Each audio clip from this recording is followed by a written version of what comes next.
What's up, family? Good to be with you. Jay Wilson out of Dallas. Anthony Smith out of Oakland. Seki Buj, man, Seski. I can't even pronounce your name. But it says Vivian Lee. So which one are you? Are you Vivian Lee White Gilliam, or are you Seske Bujovic from the Czech Republic? John Wallace out of Philly. St. Lucia, that's what's up. Great. Seattle, Washington, ATL, West Indies, Nancy out of Boston. Yeah, this is great, man. This is really, really fun. And, I wanted to see you guys today. And those of you who are watching from the outside, I want you guys to know that we're hosting this digital slumber party. And if you want to join us and come inside the actual chat, you want to come inside the actual event, go to digitalslumberparty.com. That's digitalslumberparty.com, and you can register there. We are in a minute going to have to detach from the live stream because I'm going to play some music in a minute, and I don't want to get hit with no copyright strikes because you know how YouTube does, and they like to beat people up for playing any music that's already copywritten. Yvonne's out of Louisville. Okay, Lucky Love out of Dallas. Kathy out of Los Angeles. DJ out of LA. Hey, what's going on, DJ? How are you? Let's see, Wayne. Hey, Wayne, what's happening, man? What's happening? All right. So, is anybody who in here got their ass kicked by the stock market this week? If you are a victim of a serious stock market ass whooping this week, raise your hand. Say I. Say I. How many investors we got in the house? Anybody invested? Anybody feeling kind of bad right now? I don't know if any of you are feeling bad. Oh, wow. Yeah. Okay. I'm in Dallas. Today is my birthday. Well, happy birthday. I don't see your name, but happy birthday.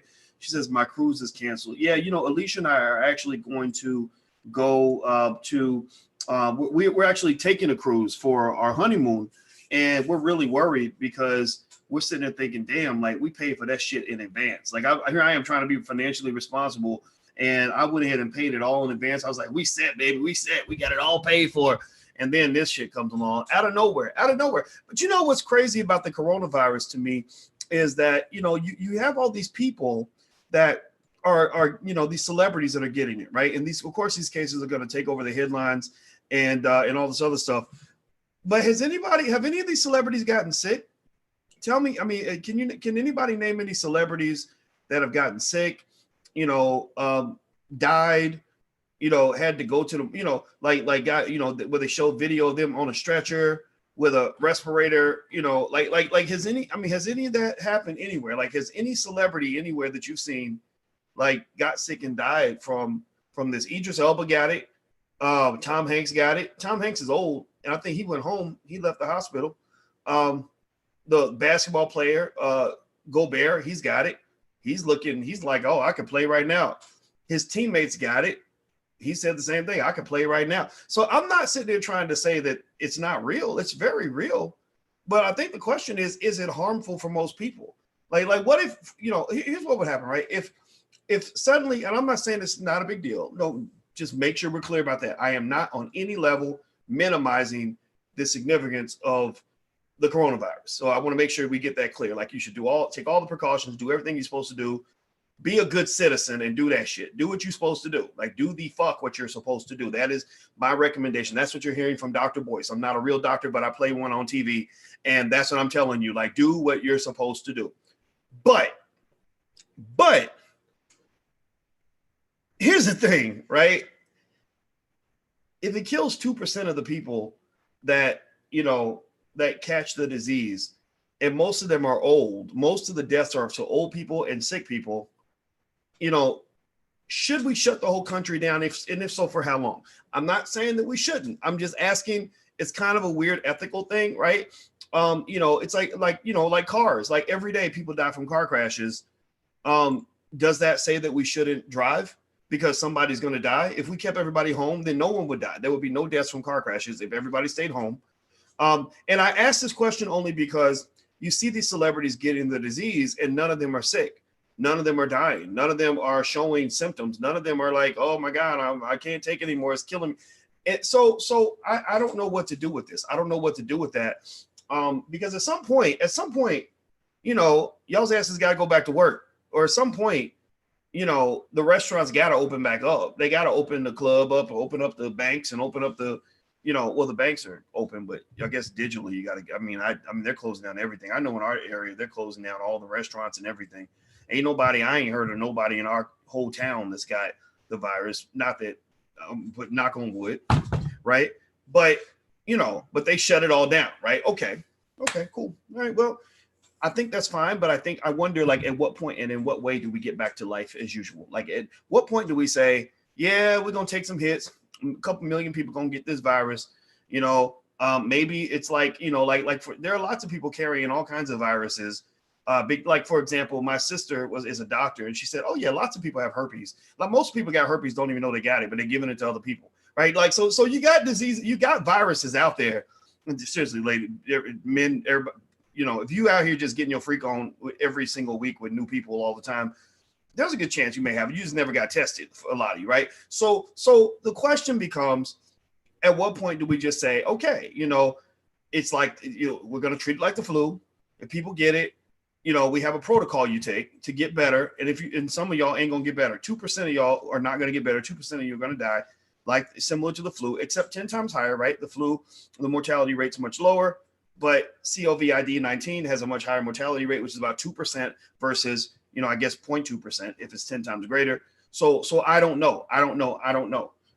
By the way, guys, in a second, I'm going to flip off the live stream in a minute because we're doing our digital slumber party. So if you want to join us, just go register at digitalslumberparty.com. That's digitalslumberparty.com. No, thank you, babe. I appreciate it. She writes me little notes, she comes up and she goes, shh, because she doesn't want to interrupt me, and she'll write, need coffee. See that? Look, there's her note. See that? That's a black woman right there. A black woman wrote me that note, a beautiful black woman. And I'm telling y'all, and speaking of black women, I'm in love with black women. I think black women are the best. Ain't nobody match a black woman. Black women at her best. Because I was watching Love and Hip Hop. And I just told Alicia, I said, I would not marry any of those women on this show right now. Like, none of those women, the long weaves and the nails and flopping their hair back, talking about, bitch, I might fuck you up, bitch. That's not appealing. There's nothing appealing about it. So those are not the black. I don't hate those black women. I believe they should get help. Like, they need, medication or a therapist or something, but that's not my type. So anyway, so shout out how much you love black women. If you're a black man, tell black women how much you love them. And by the way, so like I said, if we're gonna end the live stream in a minute, but if you want to follow and maintain and stay connected, go to digitalslumberparty.com. That's digitalslumberparty.com. We do have some things I want to cover with you guys today for fun, and I'm just going to show you stuff. I was sitting there thinking, like, what do you do? Like I told Alicia, I said, I just want to do like a slumber party. I just want to get together, because I always thought when I was a kid, I thought it was really fun when you didn't have to go to school the next day. So I was like, I want to get together with all my friends, all my Blackish friends, and just hang out at midnight and just stay up and just do some random shit. So we're going to do random shit tonight. There's no like significant structure here. However, we are going to be intelligent. So what I'm going to do is show you, I want to show you guys this video. Alicia and I did, we're getting married July 11th. Everybody's invited. And we did this video for our photo shoot. And if you want to see the video, if you're on Instagram, you won't be able to see it on Instagram, guys. So if you want to see it and you're on Instagram, my Instagram is The Real Boyce Watkins. Just go to drboycetv.com or go to digitalslumberparty.com, and you can actually watch this video. So I'm about to show this video, and you guys can check it out. This is from our engagement photo shoot, and I just thought I'd share it with you guys. So today is their photo engagement session. We are 137 days away from July 11, 2020, which is their big wedding day. Typically before your wedding, we have what's called an engagement session where they sit down with the photographer and take engagement photos. Those photos can be used for your save the dates. They can be used for pictures that we can use around the room at the reception. They can also be used for pictures that they use and framed in their house. So during that photo engagement session, there may be a wardrobe change. They may go outside, may stay indoors. We're going to try to capture as many moments as we can for the engagement session. So the plan for these photos is to be used for the save the date. So right now I have a stationary person that's working on a design for their save the dates. So with the pictures that we're going to use today, we're going to use those on the actual save the dates. Turnaround time hopefully is in 1 week. So we'll have these save the dates out. They'll be released and people will have them in their hands. Now, typically we're actually a little bit behind for our engagement session, but we kind of had to square away the location first because remember we didn't have a whole year to plan. So we kind of worked on about an 8-month scale for planning. So we're kind of behind about maybe a month and a half.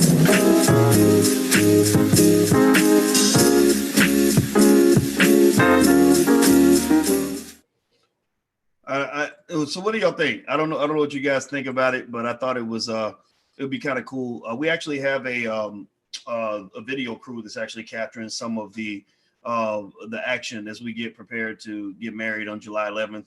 And so you guys are actually invited. If you go to boyceandalicia.com, that's boyceandalicia.com, and the hashtag is Boyce and Alicia. If you want to follow some of the other stuff we've been putting up on the hashtag, if you go to boyceandalicia.com, you can RSVP for the wedding. We don't know if we're going to have to change the date because of the situation with the virus. Of course, we're taking it day by day. July is a long time down, but it's going to be in July. And if you want to know why we're doing this publicly, because I thought about it and I realized that, I really just, I remember when I was 16 and I remember my mother, was telling me, because I thought that, that if you didn't want to be around white people, that you were racist. I used to think stupid stuff like that because that's what they taught me in school. And my mother explained to me, why she at that time used to get offended when she saw a black man with a white woman. And I said, like, what do you mean? And she said, I said, it shouldn't matter, right? People say stuff like, well, it's love. Love is love. Love is everything. It doesn't matter who you fall in love with. And she said, well, because she said, it's really hard out here for a black woman. She said, it's hard out here to find the kind of man that you're looking for, and so, sometimes she said it actually upset her a little bit. And at that very moment, when I was 16, I promised myself, I said, if I get married, I'm gonna marry me a black woman. And that's it. And lucky for me, I just think black women are just more attractive, like generally speaking, but it's probably my preference. I like the hips and, the stuff that black women have, what I'm talking about.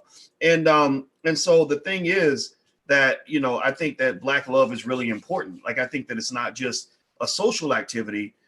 It's institution building. It's, institutions are what preserve a community. When a community or a country loses its institutions, it falls apart. Like that country falls into a state of chaos, like Syria lost its institutions. So it just became this crazy place, run by warlords and everything else. Right. Well, so the same thing is true with the black community. You need your institutions. Your original most important institution is your family. And so if black men and black women hate each other's guts, then we can't ever move forward as a community. So we decided, and I asked Alicia's permission about this, we decided that we wanted to go ahead and publicly share our engagement video and to share our wedding experience and to share the celebration of Black love publicly, even though we knew, I said, now you got to be ready for this. I said, because you're gonna have a lot of people that are wonderful, that are congratulatory, that are very supportive, but you're gonna have some haters out here. You're gonna have some people that are either bitter, nasty, negative people, the Negro naysayers, y'all know what I'm talking about. And I said, or you're gonna have people that are gonna think we out here stunting and flossing and fronting, right, trying to show off. Right. And but we went ahead and did it because we wanted to make a statement that was an alternative to the Meghan Markle situations. Right. Because you saw that Meghan Markle, when she got married to that redhead white boy who made all his money from slave masters over in England, Prince William, whatever his name was, that didn't impress me. But lots of black people got excited about that. And they thought that was a come up. And, and all these like sort of interesting like swirler media outlets that are owned by white people like The Root were celebrating this like it was some sort of achievement for black people. Well, being next to white people is not an achievement for black people. Being next to white people does not make you a better black person. Being next to white people does not make you more successful. It doesn't mean that somehow you come up, somehow you've arrived. No, you haven't arrived. You've actually diluted yourself a little bit. Doesn't mean that that I'm clowning you if you're not married to a black person, because some of y'all might not be married to a black, and that's okay. I'm not dissing you at all. I got people in my family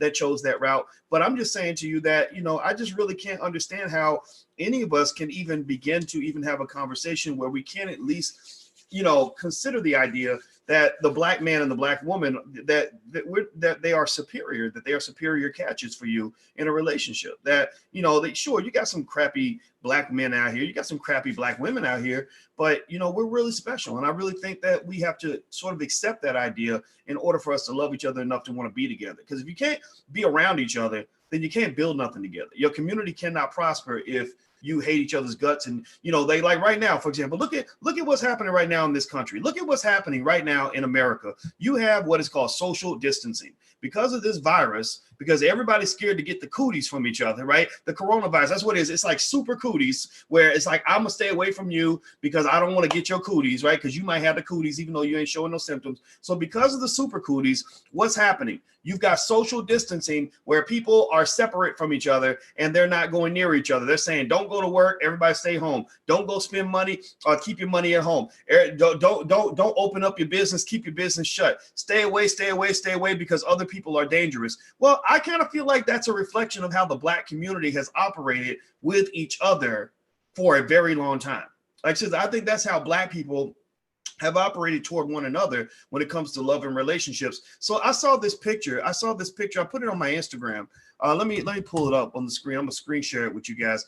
And those of you who are on the gram, you can just scroll down and see it. But I saw this. I put this picture up on my Instagram, and it was a picture of a bunch of NBA players, all-stars, and all their wives and girlfriends. And I'm not one to go around judging, you know, another man's relationship choice. But I saw this picture, right? And look at that picture, man. You got this dude. I don't know who this dude is. His girl, that she ain't Black. She don't look Black. This girl, this guy, the Greek freak, whatever his name is, she don't look Black. This is James Harden. He's dating another girl who's pretty much another Kardashian. I think he dated a Kardashian. Anthony Davis and this lady, I don't know nothing about her. I'm not dissing these people. I'm just saying, look at these people. And look at LeBron. LeBron's the only one in here who's got him a beautiful chocolate, brown-skinned Black woman that he's been in love with since high school.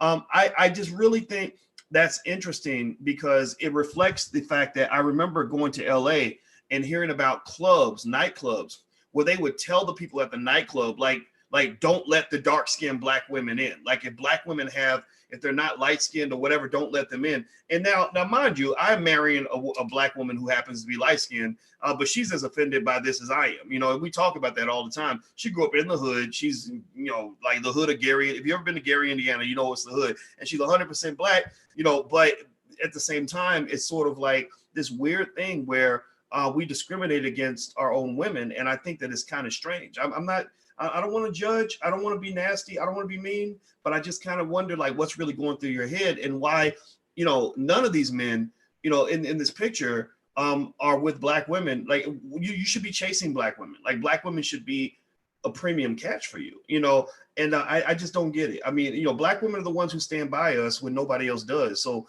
I just I'm offended by that shit. I really am a little bit, I'm honestly kind of offended by this. So rather than me ranting and talking shit about other people and getting in trouble because I'm making because people think I'm dissing them, I chose to instead celebrate the Black woman that I'm going to marry, to celebrate Black love and to do it publicly. Even though I ain't gonna lie, there are times when it feels very awkward. It's like, oh God, here I'm out here just telling everybody our business. But you know what, man? We got to make Black love like the coolest thing in the world. Like it's got to be like the coolest achievement a man can have. And one thing that I've seen that's been really exciting is to watch all the brothers that are stepping up and showing pictures. Like we put stuff up, we put our picture up, you know, our engagement pictures and everything. And there were brothers that were putting pictures up of themselves with their Black woman like on their arm. And I thought that was really cool. And, you know, that really made me proud because, you know, the men, like I'm really proud of the men that follow me. Like I'm really proud of you. Like I don't get to say it much, but when I see you guys, I'm so proud of you because you're like the soldiers. You're the soldiers that are holding the community together. And weak ass men don't hang out here very long. Weak ass men go in the other direction. And the strongest men are the ones who stick around. And those are the ones that I respect. So let me just say that, give a shout out to strong Black men, to strong Black women, and I believe that I believe that strength is a positive attribute. I believe strength is a compliment.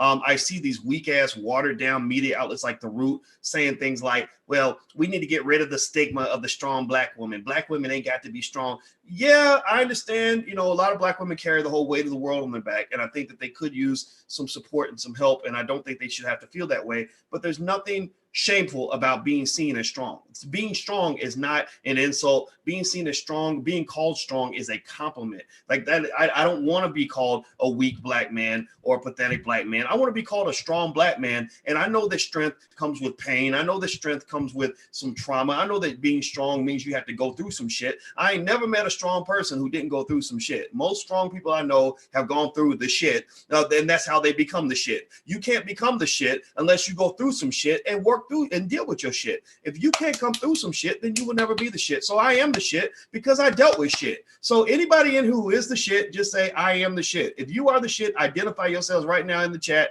because I'm looking for the other black people who are the shit. And I'm just here to tell you that because you are African American, because you went through the slave dungeons, your ancestors went through the slave dungeons, because your ancestors were the ones who survived the Middle Passage, who chose not to die somehow on that ship where everybody died, because your ancestors were the ones who survived 250 years of the worst, most brutal slavery in the history of all mankind, because your ancestors were the ones who survived 100 and something years of Jim Crow, because your ancestors were the ones who survived the crack epidemic and mass incarceration and all these years of benign neglect from the Democrats and the Republicans alike, you are the shit. Like, you are the shit. Go ahead and say it. Accept that about yourself. You're the shit. We're the greatest. We're unbelievable. We can't be fucked with. Like, we are extraordinary people, and we need to own that shit. And also, the reason I wanted to be next to a black woman is because you can't tell me I'm not a pharaoh and she's not a goddess, that we're not sitting on that throne together and able to do whatever we put our minds to. So yes, I am Dr. Boyce and she is Dr. Alicia, and you better say it twice, motherfucker, because we are the shit. So if you are the shit, go ahead and acknowledge it. Own that shit, please, because I want you to just feel good about who you are, feel good about yourself, feel good about your community, and stop letting these people tell you that you are second rate. You are not second rate. You are not a second class citizen. You do not deserve that status, and you should not accept that from anybody ever in your life. You got that? I hope you're listening to me.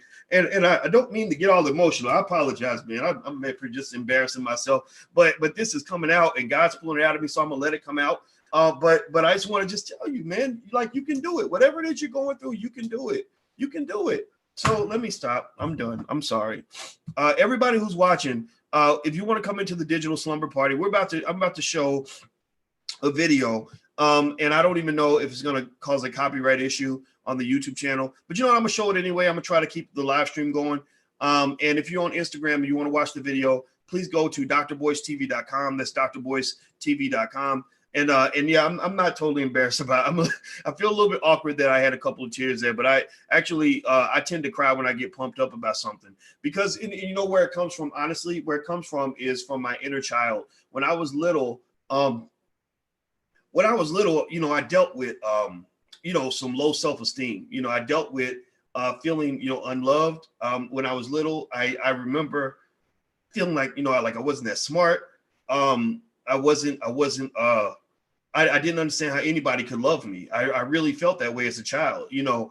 And so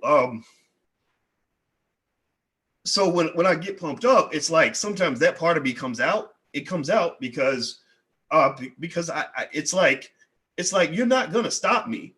Like, whatever it is you're trying to do, like, you're not gonna stop me. And because I've been given this opportunity to have, you know, some sort of influential role in the Black community, you know, I've just translated that language to say, you're not going to stop us, you know. And I've become an absolute master at understanding and accepting my own greatness, but accepting it in a humble way, in the sense of saying, I'm not better than anybody, but ain't nobody gonna be better than me. So if you want to know where I come from, and since it's late at night and we just talking shit, I'm just going to tell y'all how I'm going to lay it all out here. This was not a gathering with a specific purpose. This is just really us hanging out and talking. But if you want to know what drives me, it's because, you know, as a kid, I got tired of people. I got tired of the white man telling me I wasn't good enough. I got tired of dealing with Black people who were telling me I wasn't good enough. I got tired of, you know, waiting for the world to love me, and I learned to love myself, you know. And I'm gonna tell you, when you get that internal fire, like, you just can't be stopped. Like, you just can't be stopped. So stop waiting for other people to validate you. Stop waiting for other people to acknowledge you. Stop waiting for other people to love you. You're Black. You ain't got no allies. You know, you're Black. Everybody hates your guts for the most part. You're Black. Anything that you want in this world, you're gonna have to fight for it. And I can just tell you, you know, you can fight for that and you can get that, but you're gonna have to decide that that's what you want. So anyway, let me slow down. Let me get back to something more optimistic. I didn't mean to go off like that. I apologize, guys. But it came out of me, so it is what it is.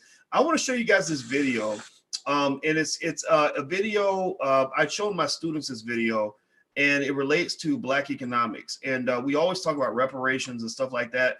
And there's this really great video in Ebony that you might have seen called "How to Sell to the Negro."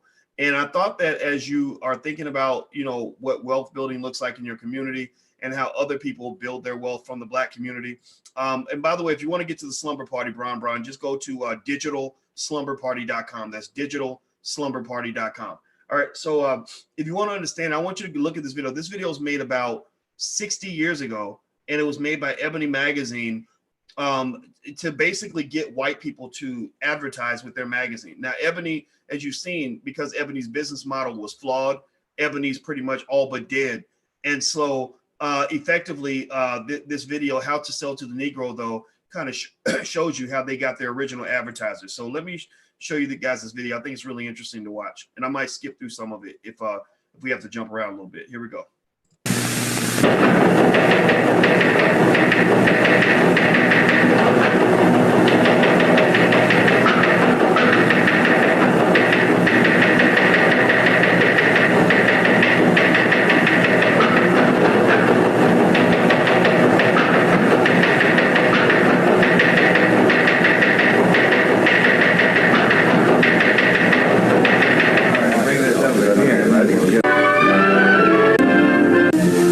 Hello, I'm Bob Trout. I've got a story here that I think is big, really big, because it's bound to have a terrific impact on business.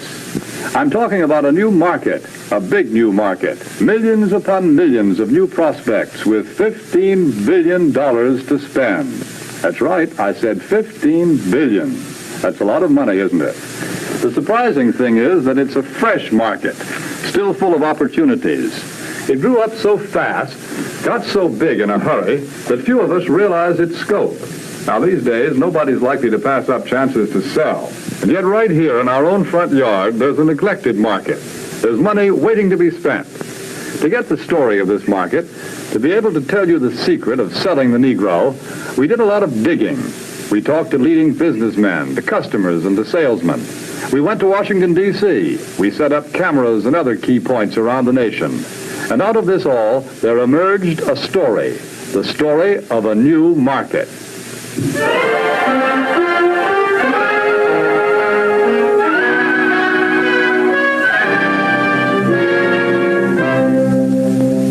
Yes, this is the market we're talking about, the new Negro family.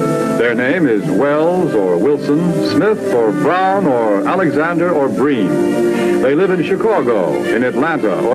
By the way, I see what you said. The link is invalid. It's not invalid. If you go to digitalslumberparty.com, that's digitalslumberparty.com. So 3 words, digitalslumberparty.com. You should be able to find it. New York, in Detroit, St. Louis, Los Angeles, any one of 1,000 cities and towns. All over the country, families such as this are enjoying new prosperity. They have new interests, new standards of living, a buying power they've never enjoyed before. There are good prospects for practically all types of goods and services. All too often, though, they're overlooked prospects. Why? Because of some good, valid reason? No. They're overlooked because of mistaken ideas, because of out-of-date ideas about how the Negro lives and how he buys. The truth of the matter is that the Negro lives pretty much the same as other folks. He buys pretty much the same way, too. But just the same, a lot of old doubts and opinions keep cropping up over and over again. I don't like to do business with Negroes. They're drifters. You can't keep track of them. Yes, although a lot of people think that way, the truth is that 1 out of every 3 Negro families living in cities today owns its own home. That figure comes directly from the United States Bureau of Census. Maybe so, but Negroes are poor credit risks. Not more of a credit risk than any other group. Actually, the Negro homebuyer meets his payments faithfully, often more faithfully than other race groups in the same economic level. That's the information we got from people who ought to know, the National Association of Real Estate Boards. Well, maybe, but I've always heard that Negroes buy shoddy, poor quality merchandise. No, it's just the other way around. According to leading researchers, in proportion to population and income, Negroes buy more quality products than any other comparable United States group. Give me a yes or no real quick if you guys are able to hear this video. Okay, if you can hear it and see it, give me a yes or no in the chat. Let me know. I just want to make sure you guys can see it. Let me, I'm going to check the chat if I can. My computer is acting, it always acts crazy. Let me see. Okay, actually, you know what? I'm going to stop sharing for a minute. Give me a yes. Okay, I see a lot of yeses. Okay, good. All right. So sorry about that. I just want to make sure everybody can hear it and see it. You see, there are a lot of confused notions about the Negro customer. But when you dig right down and find out about them, they just don't hold water. Negroes own homes. They meet their payments faithfully. They buy good brands of merchandise. So why let a lot of old-fashioned ideas hurt profits? Take a look at the real facts. Here in Washington, D.C., the nation's capital, some amazing facts and figures about this new market have been uncovered. For a first-hand report, we would like to take you directly to the United States Department of Commerce to hear this story from the Secretary of Commerce himself. Here is the Honorable Sinclair Weeks, the Secretary of Commerce of the United States. In the Department of Commerce, we are constantly alert to trends that mean a healthier national economy, better business for the nation as a whole. Recently, we have been interested in a rising young market, one that represents a huge potential for goods and services. I'm referring to the new Negro market. The tremendous buying power of this group is backed, of course, by an increased earning power. The average Negro family's income is at a record high. In fact, since 1939, it has increased more than the average income of all other Americans. Just take a look at a few figures. An official Department of Commerce report shows that at least 1/3 of the Negroes living in cities earn from $2,000 to $5,000 a year. Today, the average Negro wage earner brings home a paycheck 4 times larger than the one he collected in 1939. As a whole, the Negro market has a total income of about $15 billion every year. And after taxes, Negro families still have many billions of dollars to spend. Here is a buying power that cannot help but have a tremendous effect on our national economy and on business prosperity in general. When these dollars are spent for a wide range of goods, services, and employment, business everywhere is bound to feel the impact.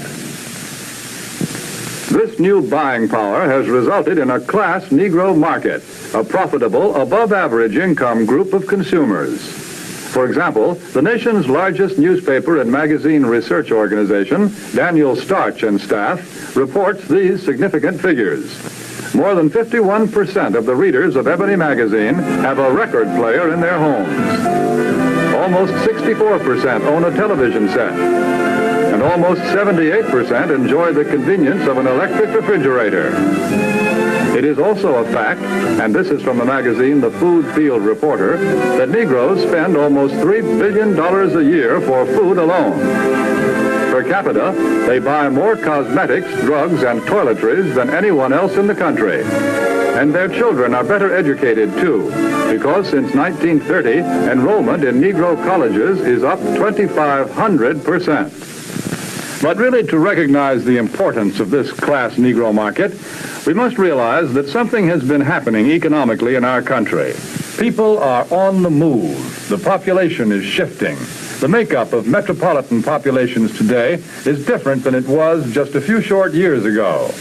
To give you a better idea of what we mean, we set up several cameras, candid cameras, in a number of shopping locations.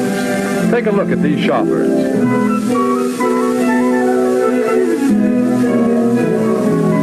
Notice what a large proportion of them are Negro.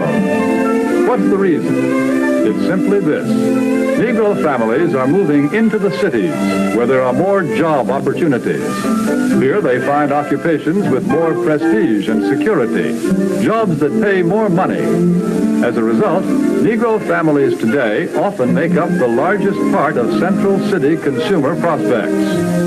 A shoe store in Chicago's Loop, for example, reports that more than 50% of its customers are Negroes.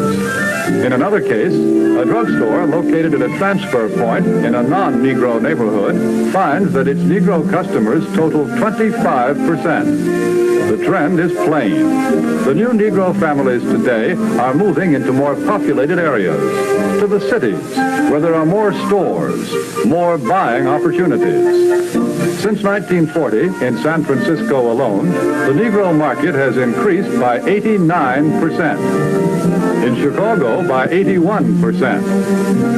Houston, Texas, 45%. Philadelphia, 50%.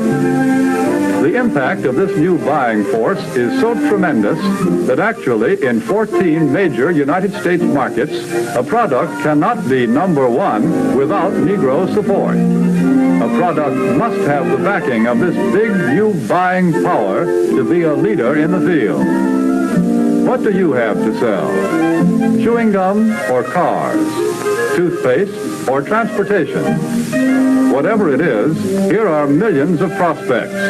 And these prospects are everywhere. Negro customers can no longer be pigeonholed. They cannot be classified as prospects who trade only in certain stores, certain neighborhoods. Today, Negroes shop downtown. They shop in supermarkets. They shop in small neighborhood stores. They'll buy from anyone who wants to sell to them. But we all know that before you can sell to customers, you've got to get to know them. You must understand something about them. What do the Negro customers buy? Why do they buy? How do you sell to them? Let's find out. Let's hear the opinion of men who have spent a lifetime studying the buying habits of customers the world over. Here is what sales psychologists have to say about selling to the Negro. The secret of selling to the Negro is expressed in one word. That word is recognition. Now, there's nothing unusual about that. People want to be recognized. They need recognition. That's basic in all of us. But perhaps because he's had so little of it, the Negro needs even more. He needs to feel important and appreciated. This need is a very real and important one. It shows up even in many of the Negro's shopping habits. Anyone who sells or wants to sell to the Negro customer should know about some of these habits. 3 habits in particular play a big part in every sales transaction. To begin with, most Negroes buy by brand. They ask for products by name. They're quick to turn down off brands. Do you wonder why? Well, listen to what this customer is thinking. That last hat I bought just didn't hold up at all. You see, for a long time, the Negro has been sold a lot of shoddy, second-class merchandise. So now he asks for name brands in order to make sure he gets his money's worth. Buying by brand, that's the first important Negro buying habit. Now for the second. The Negro buys good quality merchandise. Symbols of quality and prestige are very important to the Negro customer. This woman, for example, is buying fine crystalware. But she is also buying the admiration and approval of her friends and relatives. Listen to her thoughts.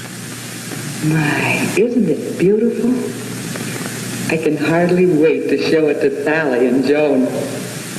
It's a well-known fact that many Negro customers are influenced by the opinions of others.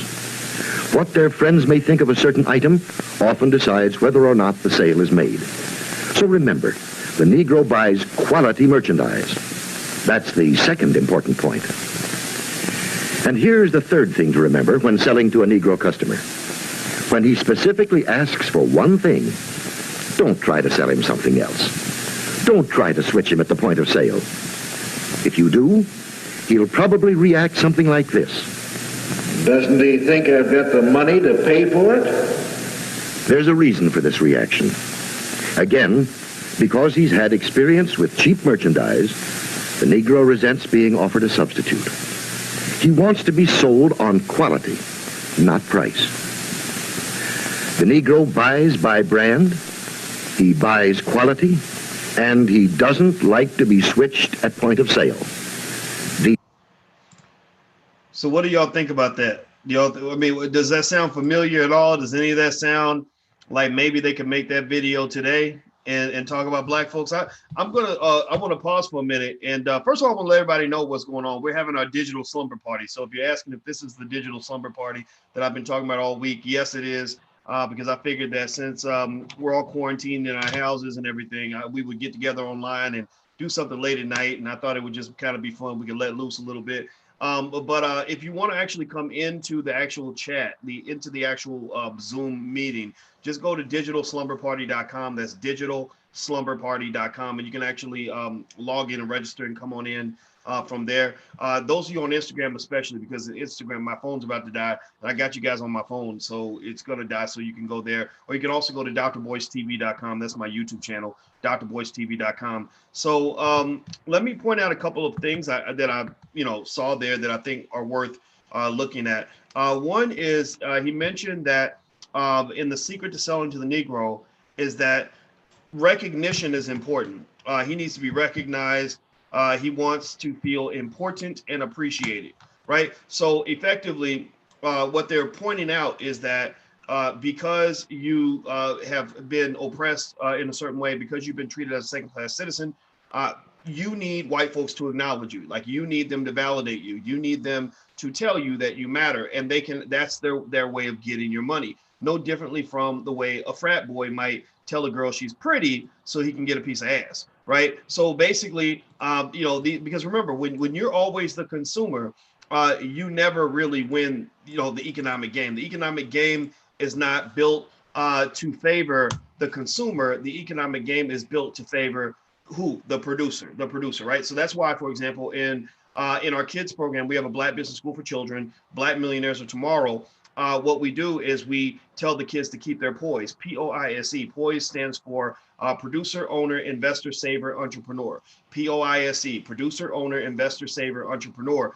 And I want you guys to go repeat that to your children, like POISE, producer, owner, investor, saver, entrepreneur. I want you to repeat that to your kids, maybe put it on your refrigerator, because this is the mantra that our kids need to have at an early age, so they'll know how to play the economic game.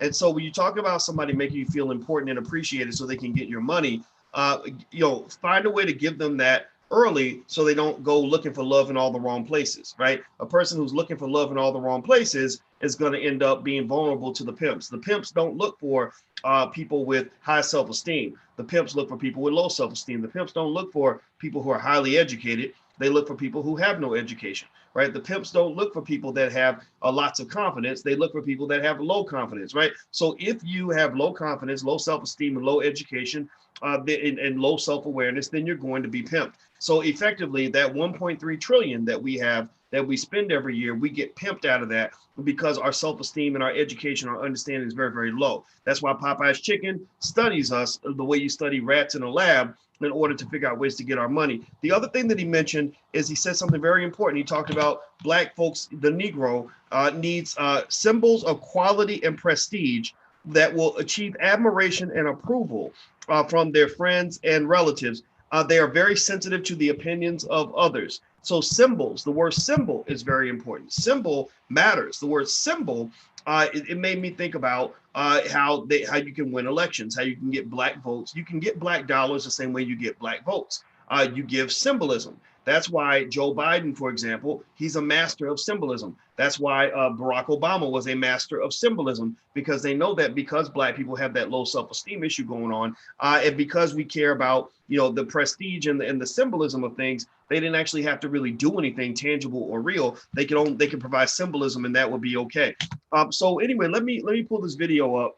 And by the way, I want to mention to you guys, if you're interested in our program for children, and you want to sign your kids up, you can go to blackmillionairesoftomorrow.com. Somebody type that in. It's blackmillionairesoftomorrow.com. And actually, for everybody that's here, for today only, those who are attending the Digital Slumber Party, you can use the code word Digital Slumber Party, all one word, and get 70 off anything that you sign up for in the Black Business School, but only for tonight. After tonight, the code isn't going to work anymore. So you can use the code Digital Slumber Party and get 70% off. So our kids program is at blackmillionairesoftomorrow.com.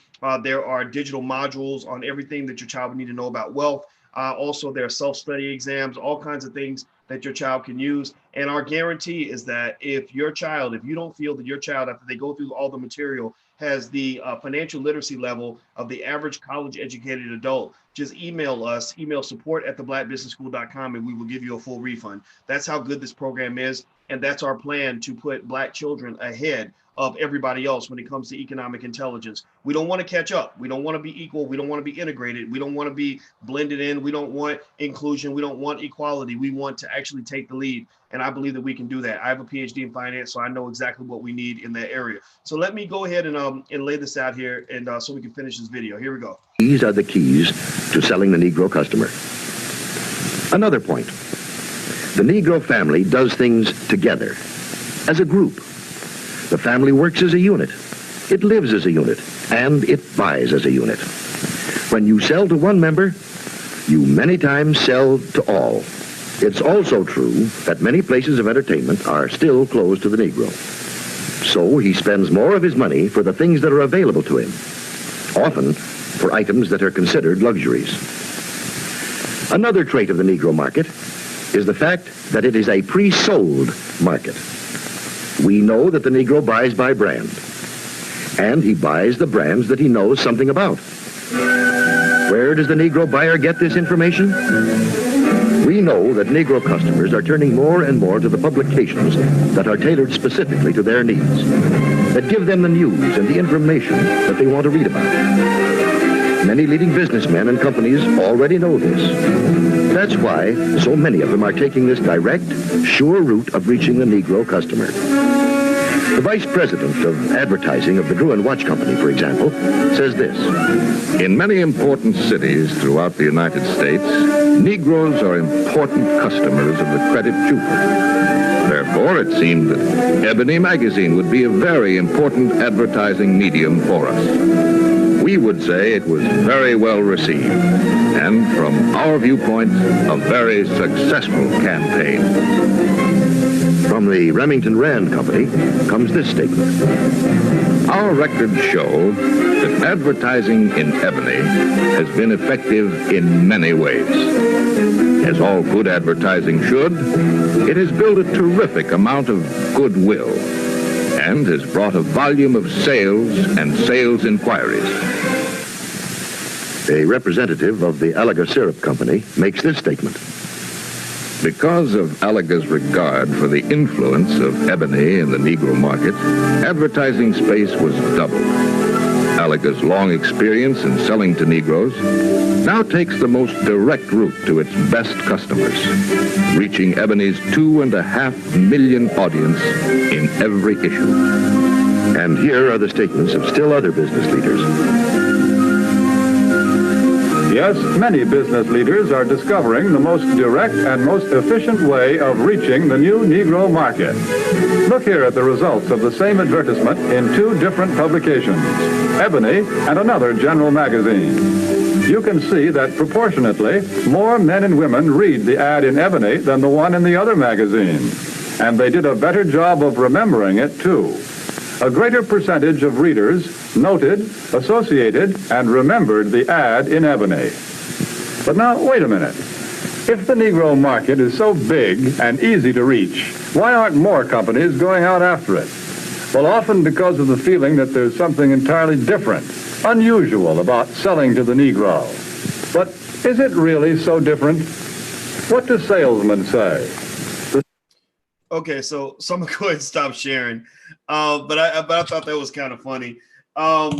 Yeah. So by the way, some of you are asking me to repeat the code. Yeah, the program for children is at blackmillionairesoftomorrow.com. That's blackmillionairesoftomorrow.com. Somebody please type that in.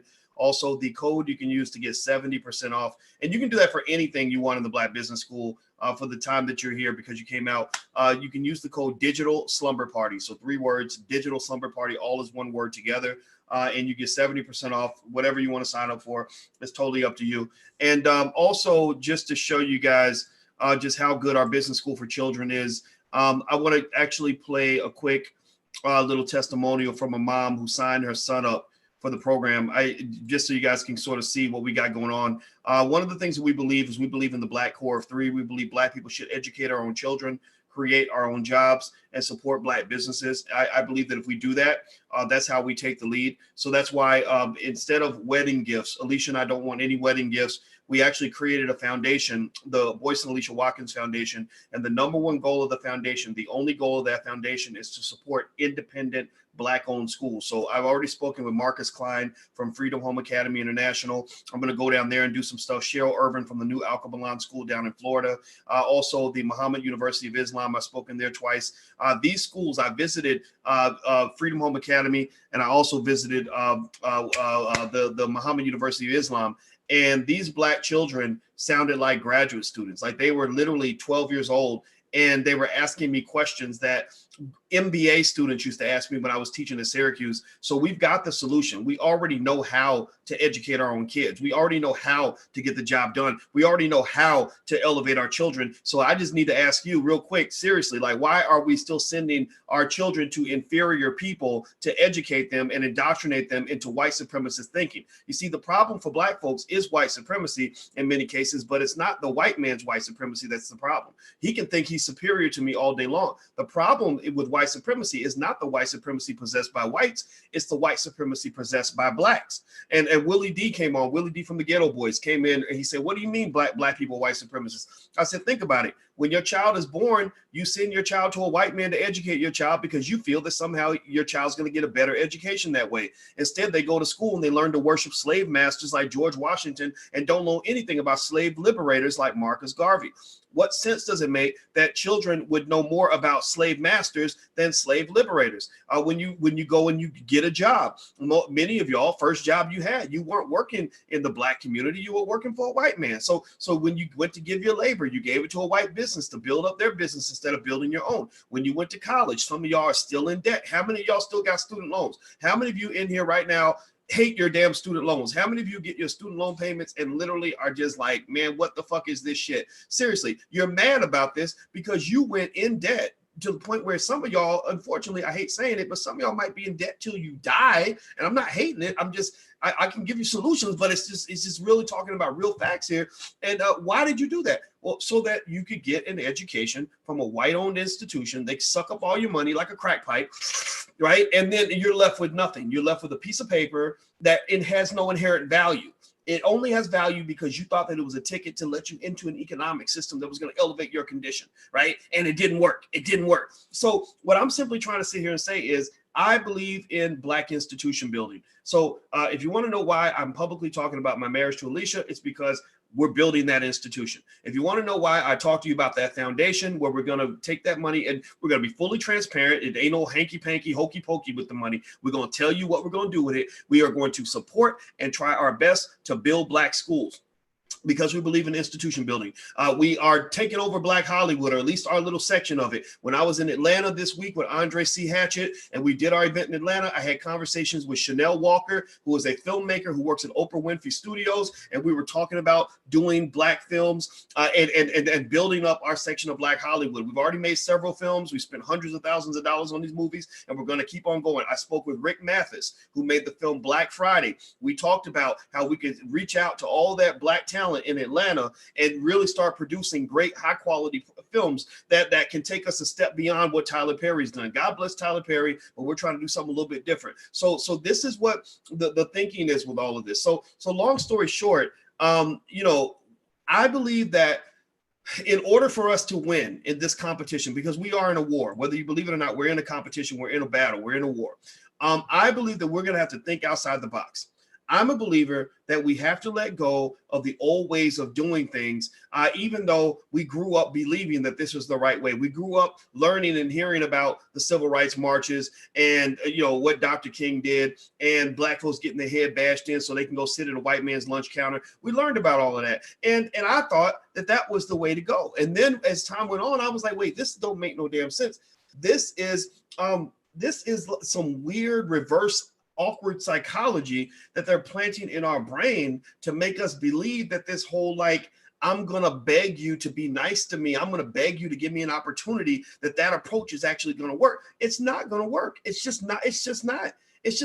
So I just really think we can do a lot. I think we have a lot, So anyway, let me show you guys. So this business school for children that we built, because that's my master plan. I believe with my PhD, I know how to put these things together. I believe that one way that Black folks can just take the lead. I mean, I'm talking about do something bigger than what the Jews are doing, is we can actually start educating our children on business the way we educate them on football and basketball. I believe that if we have our Black boys and Black girls spend as much time learning business and economics and investing at an early age as they spend learning football, basketball, and going to cheerleading camp, that we will dominate. We will absolutely, positively, relentlessly, without a doubt, dominate other cultures. So I'm gonna show you a little quick testimonial from Dr. Shauna Etienne.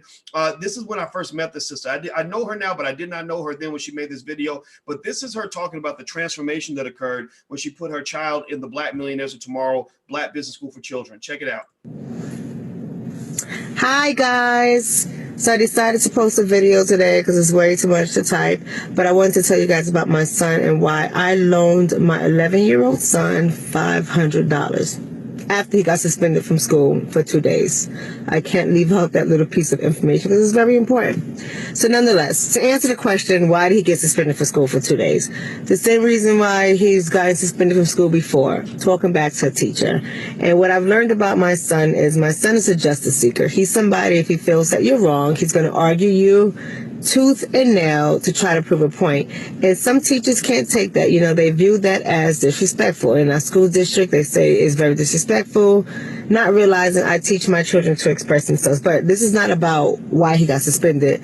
This really is about why I loaned him $500. So there's a guy on Facebook. His name is Dr. No disrespect, Dr. Boyce Watkins. And I woke up on Monday morning of this week, and I was trying to figure out what I'm going to do with my son that he's suspended for 2 days. I mean, I always take him to work with me. This is getting kind of played out because he answers the phones, he takes my clients' credit card payments, and okay, whatever. He's not going to learn his lesson that way. And even though I don't know what would teach him, I'm tired. I'm tired of taking a hoverboard. I'm tired of taking a PlayStation. I'm tired of taking computer privileges. I'm tired. That stuff doesn't work. And I don't beat my kids, and I'm not going to beat my children because that's not going to work either. They're not slaves. There's no need to get beaten. It's not going to work either. So this time instead, I came across this ad, and it was about financial literacy for children, because in every course that they give, each module, I think it's like 3 modules, each course has a quiz that they can take, and you can monitor how they're doing. So I said, I'm going to do this. I'm going to financially educate my child, and this is going to be his punishment. After day 3, oh my gosh, just having a conversation with my son, just talking about annuities, perpetuities, loans, credit, what's credit reports, what is a liquidable asset, an illiquidable asset. He talked about collateral, what's collateral damage, tax brackets for short-term investments versus long-term investments. You name it. Like he's on point. He got it. So I said, what am I going to do with this information? He has it, but how do I put the theory into practice? So what I decided to do was to loan him $500, open up an Ameritrade account with him, and allow him to apply what he learned. He played around with it, researched different stocks, and he hasn't invested the stocks that he wants right now because he's researching them, but he's going to take that $500 loan and he's going to invest it in some stocks in some companies so he can own a piece of something. And I'm all for it. I'm totally for it. He's like psyched about it. He's so happy. So I said, what are you going to give me as collateral to see if he's learning what Dr. Boyce Watkins is teaching him? So he thinks about it. He looks around his room. He looks at the stuff that he has, and he's like, my PS4. I said, okay, but I'm not going to be able to sell that for $500. And he was like, my PS4, my hoverboard, and my flat screen, my TV. First of all, his TV's only like 19 inches, so whatever. I'm not even interested in it, but it's a smart TV, whatever. I said, okay, good. The television, the hoverboard, the PS4. If I don't get my $500 back, I take those items and I sell them. So he was like, ugh. You could tell he got a little nervous, but he was like, game. He goes, Mom, what if I make $1,000? I just want $500 back. I'm not even charging you interest. He was like, no interest, no interest. What if I make $1,500? I want $500 back. So I get to keep 1,000. You get to keep 1,000. And he's like, no interest, no interest. He's like, deal. And I love that. I love that he's excited about that, because this kid is so freaking smart. He's in 7th grade, but he's 11 years old because he got skipped. He's already functioning at a high school level. This kid is so freaking smart. Beating him is not going to work. Okay? Taking away the video games and the computer, the laptop, all the stuff that he has, that's not going to work. That's not going to work for him. I'd rather give him the tools and resources he needs to be successful and financially free. I'd rather do that now so that when he's my age, he doesn't have to learn how I learned. I don't want my son to be a black statistic. I don't want my son to be dead in the street at the hands of a police officer or another black male. I don't want my son to be a black man in jail. I don't want my son to have 5 baby mamas and 10 kids. I don't want that for my children. So I'm trying to teach them now. And I've always been that kind of mom. I've always been a little different than most. Not all, but different than a lot of other people. Is my children, I gotta invest in them because that's my lineage. That's how I live on beyond this life form. So maybe I'm speaking over some people's head, whatever. This is not an endorsement for Dr. Boyce Watkins. I don't know this man personally at all. I just responded to an ad I saw on Facebook, and I'm intentional about how I spend my money. If it's a black business, I'm going to invest in it. And I'll see where it goes. But I know I like the results that I see with my child. I know I'm psyched for him that he gets to play the stock market and own a piece of various companies. He's thinking about Netflix. He's thinking about Tesla, which is one of those electric cars. Like, he can afford that stock because it's like $19, $20 or something like that. But I like that. I like that his mind is going. So I really want to encourage people to think outside the box. I don't think in a box because I've never been in a box. So there's no need for me to think outside the box. I think out of this world. But nonetheless, I want that to be for my child. And I want people to start taking different approaches with their children. We got to stop beating our kids. That's not working. We got to stop like screaming at them, cursing at them. It's not working. It's never worked. It's never going to work. We have to try something different. Try investing in your children. Try setting them up in a future in ways that your mother never did for you or your father never did for you. Just be different. I don't know where I'm going with this, but I love what I do with my kids, and I'm excited about their future, and I just want to see where my son takes this, and I want my $500 back. Check it out. I mean, you never know. It might work for your child as well. Have a great night, guys. Love.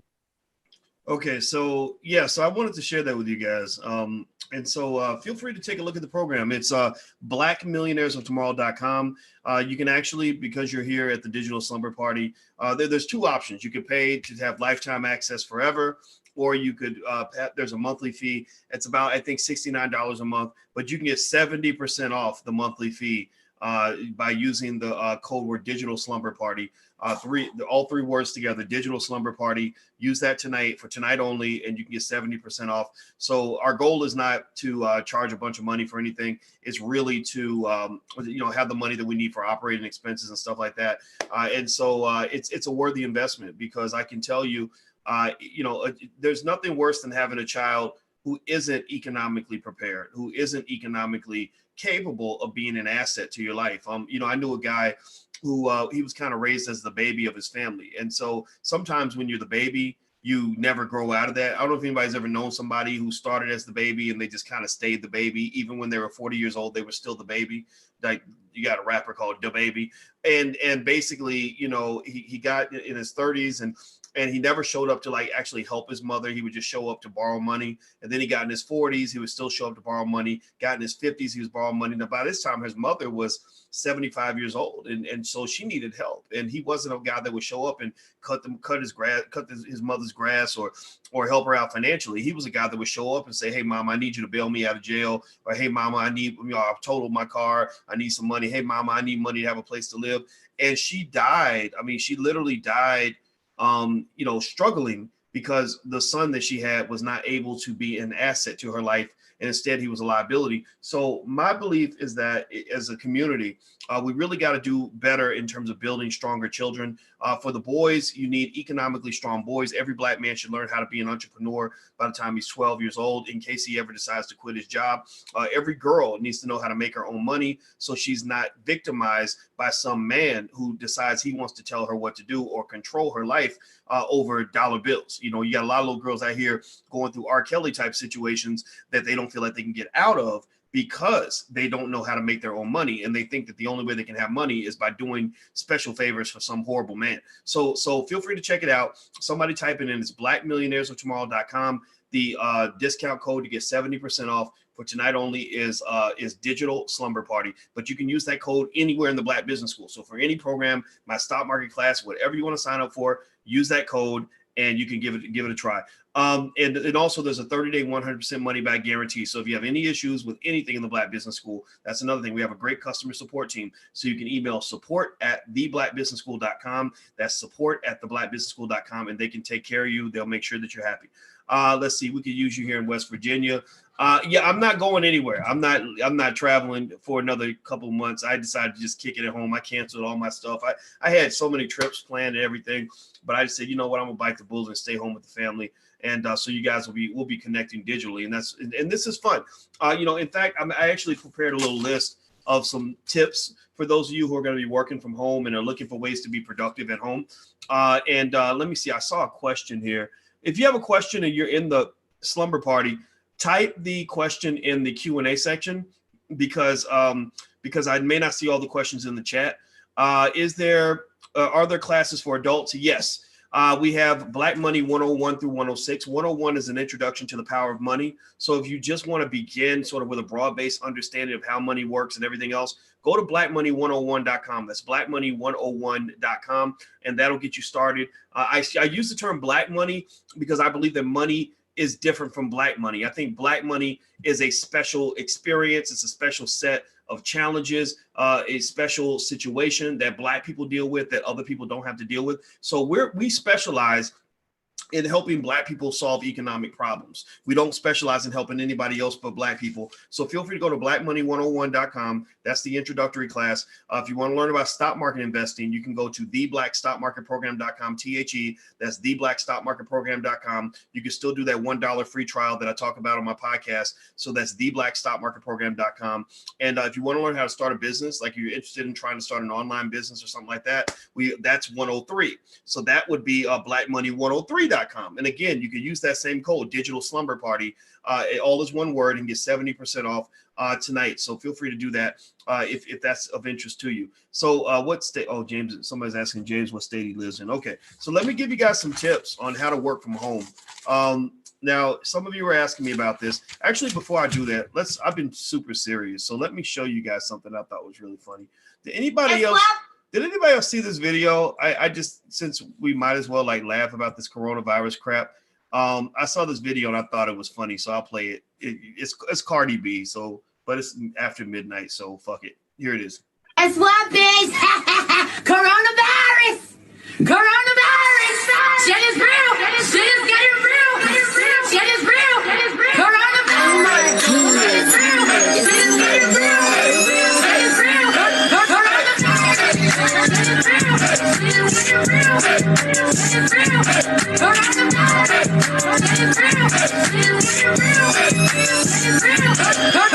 Coronavirus! Shit is real!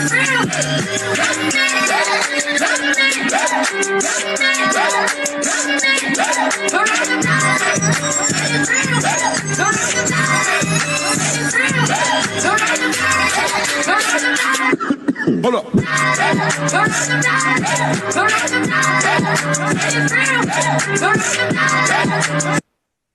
Okay. All right. So that's our ratchet moment. I just thought that was funny. I know it's Cardi B, and I know Cardi B should be in jail with Bill Cosby, but I just thought that video was funny, and I really just thought it was really crazy how they got Bugs Bunny dancing to that was just. So creative. Black people are so creative. All right, so let me give you guys some. That was a fun little break, so we can laugh together. Let me give you some tips that for working from home. I encourage you to embrace it. Try to embrace it if you can, as opposed to fighting against it. It is what it is. We're all stuck at home for a while. I'm gonna tell you, just be honest with you. It's gonna take a while to convince me that this virus is dangerous, because I've not seen one single person who's had it in terms of celebrities who's gotten sick or died. I see it as something like, okay, it's there, it's inside you. There's a million other bacteria and viruses inside of you right now. And so, it is what it is. So let me give you some tips in terms of working from home that I think you should apply in order to help you focus. Most people try to work from home and they just can't get anything done. And I've been working from home for over 20 years. And so I figured out some little tricks that help me get things done. The first thing you have to do if you work from home is isolate yourself. Don't try to work around other people, and don't work around any distractions. So that means, obviously not like having the TV on and all that, or having people think that you're home when you're working, right? You got to have time where you're really still at work, right? So that might mean either going in a place where you lock the door, shut the door, whatever, to keep the kids out or whatever, or maybe you literally, if there's a place you can go nearby and leave the house, that can help too. Like, that's what I would do sometimes. I would just actually leave the house and say, I'm gonna be at work. I'll be back 7 hours from now. So isolation is really important. And Alicia and I had to have conversations about that. I said, look, just because I'm downstairs don't mean I'm really at home. I really don't like to be bothered more than once every hour or two. And I know it sounds terrible, but the way my brain works, I get into a flow. And it's like, if you disrupt that flow, then it's going to throw me off. So another thing, I turn my phone off. I have two phones. I have a business phone and I have a personal phone. I don't answer either one of those damn things. So my friends that call me, if you are my friend and you're watching this, now you know why I never answer when you call, because I got shit to do. I got things to finish. I have work I have to do. So I read a study that showed that how interruptions can kill your productivity, how literally, if you're being interrupted on a regular basis, your productivity is going to be shot. And so, what I do is I turn everything off. I turn off all notifications. My phone does not beep. It does not buzz. It does not ding.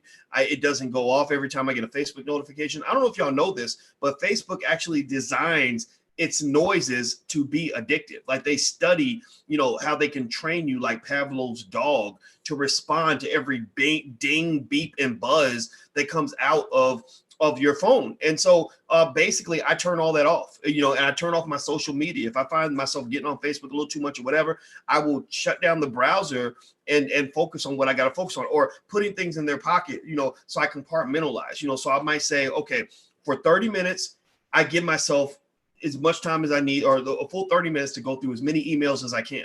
And after the 30 minutes is up, I forget about email and I come back to it later. So I think that's a good tip.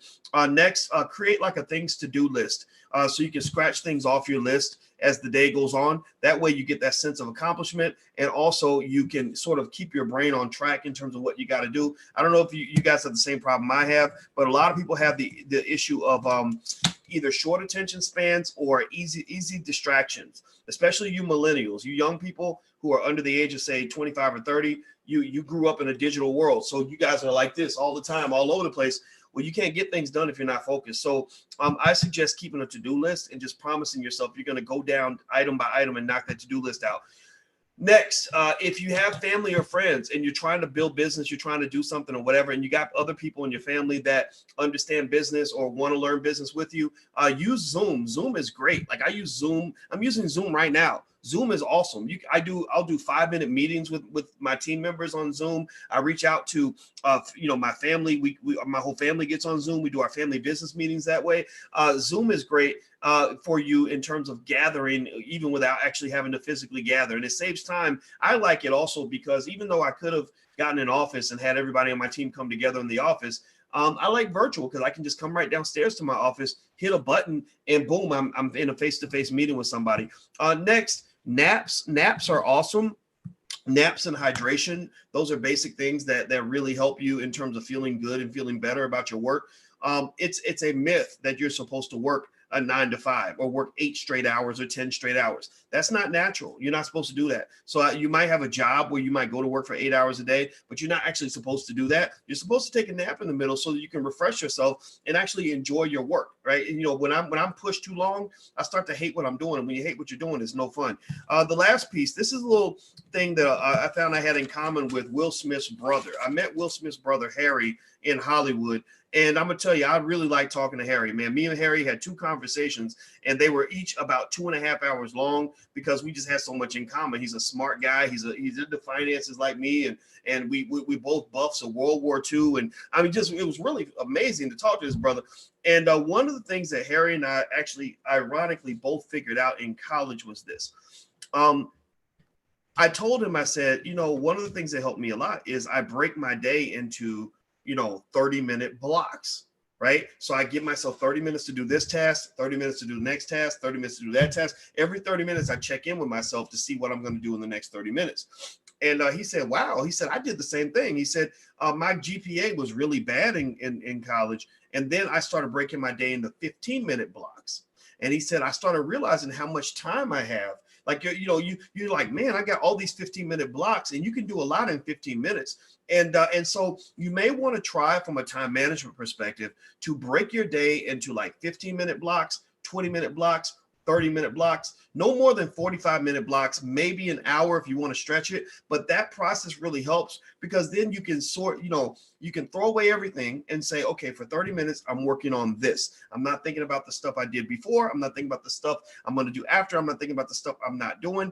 I'm just focusing on this one thing for 30 minutes. And that kind of minimizes the amount of overwhelm. Like you're talking to a guy who has nothing. I have nothing but pages and pages of to-do lists and things, line items that I'm never going to finish. This to-do list has about 16 things on it. I ain't going to do half of that shit. But, but the thing is, by compartmentalizing into 30-minute blocks, I keep myself from going crazy with all the stuff that I have to do.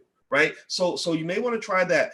If you want some extra tips on how to do that type of stuff, how to manage time and set goals and overcome obstacles, deal with haters, all kinds of stuff. I actually put together like a life management kind of curriculum that you can check out. Feel free to check it out. It's in the Black Business School. It's at blackkeystogreatness.com. That's blackkeystogreatness.com. That same discount code, Digital Slumber Party. If you use that, you can get 70% off. So feel free to go check it out. I think it's really good. I put it together because I had a lot of young people asking me for advice, and older people too. Like, how do you manage all the stuff? How do you do all the stuff? Doc, it seems like you're always working. It's like, no, I'm not always working. I just am super efficient with my time. Like when I have conversations with people, I'm always time conscious. I'm always aware of the fact that I talk to you for 15 minutes instead of 10, right? Because I'm always sort of making sure everything has its proper place so that you get the time with the family, you get the time with yourself, you get the time to set your goals, because there's nothing more frustrating than to go through life and to have a whole bunch of shit you could have done and not accomplish that stuff. Like, that's a terrible feeling, and I never wanted to have that feeling. So feel free to check it out. Feel free to just try it. It's blackkeystogreatness.com.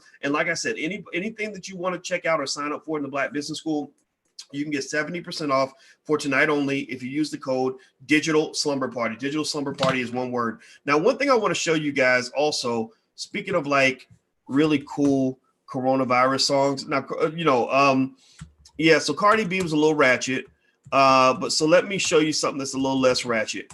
D1, y'all know I love D1. D1, he did a song on the coronavirus that I thought was really dope. And let me see if I can, here we go. Crap, I just hit a button. Hold on, let me play this one. So, 1, 2, 3. So if I'm gonna play Cardi B, I gotta share D1. I mean, come on. What kind of human being would I be if I didn't share D1? Plus, he's my homie. I love the guy. All right, so here's the video. Here we go. Check it out. 4. Bust it. Remix. I got them squirts for the low. Remix. I got them squirts for the low. Corona. D1. Look, where Italy at? USA at? Canada, China. We don't play that. It's that Corona clap. It's that Corona clap.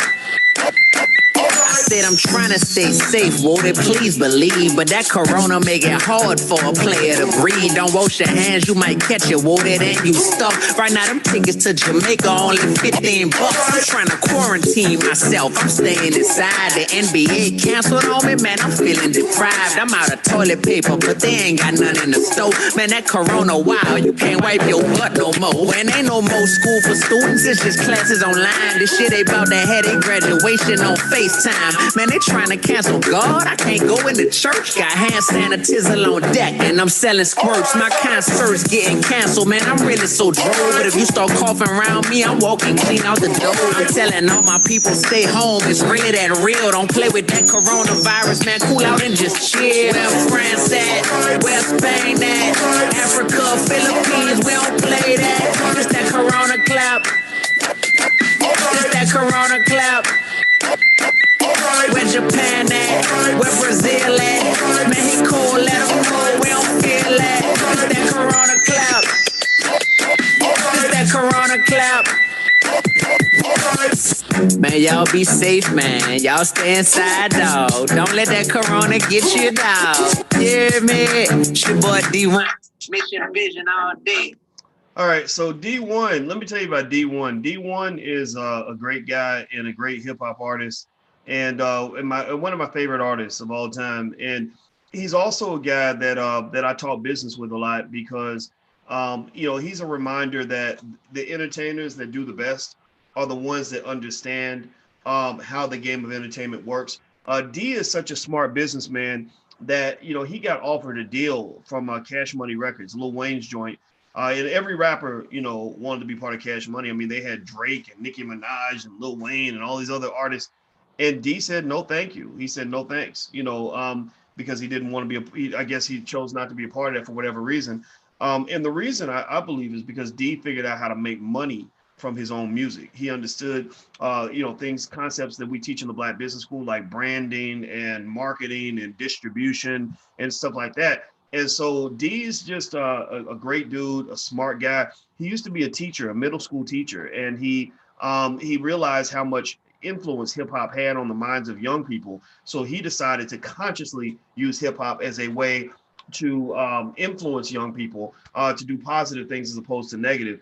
And I don't know if any of y'all have seen him or heard of him, but hopefully, if you haven't heard of him, I hope you guys will go check him out because he's just a good dude, and I just respect him so much, and I just think that he's the type of artist that we can all really get behind and just know. I mean, and he's a great rapper too. I mean, he went on Sway in the Morning and tore it up, and he represents the best of hip hop. And so I know Loud Green says fuck hip hop. Well, there's some parts of hip hop where you get really, really mad because of what, because of the way it got bastardized, right? But there are some artists out there that are really doing good work, and I think that we got to show respect to those artists as well. So anyway, D1 is my guy, and I have a lot of respect for him, and I think he's really awesome. Now let me show you guys something. Here, let me see here. Oh, what's the code? Yeah, the code is Digital Slumber Party. So if you go to the Black Business School, any class you want to sign up for, you can get 70% off if you like by using the code word Digital Slumber Party. And now remember what I told you guys that we were going to take over our section of Black Hollywood. And so what we've been doing with Boyce Watkins Films is we've been collaborating with a lot of Black filmmakers that are out there. In fact, if you are a Black filmmaker and you have a film and you want people to see it, we can incorporate you into our Black movie nights. We want to do some digital film fest. We've made deals with, we made a great deal with Quayle TV, KWELI. Quayle is the Black Netflix. So we made a deal with Quayle TV, KWELI, which is on, they have a great app. You can actually download it and subscribe, I think for $5, $6 a month, something like that.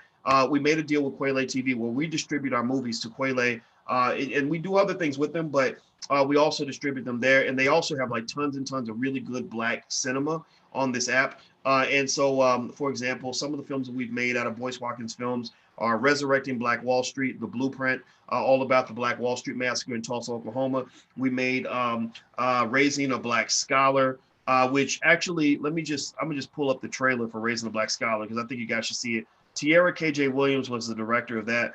And I just really thought it was really cool that she did. And it's all about the Black homeschool movement and all the Black folks that are getting their kids out of these white supremacist universities and or in high schools and middle schools and all that stuff. So here we go. Check it out.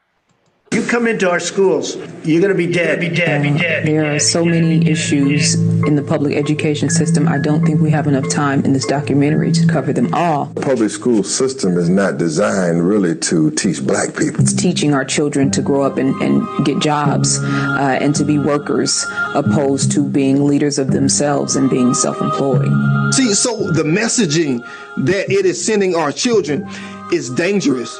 They are getting paid for you to fail. And that's what the school system is not teaching our children, not empowering them about ownership and entrepreneurship.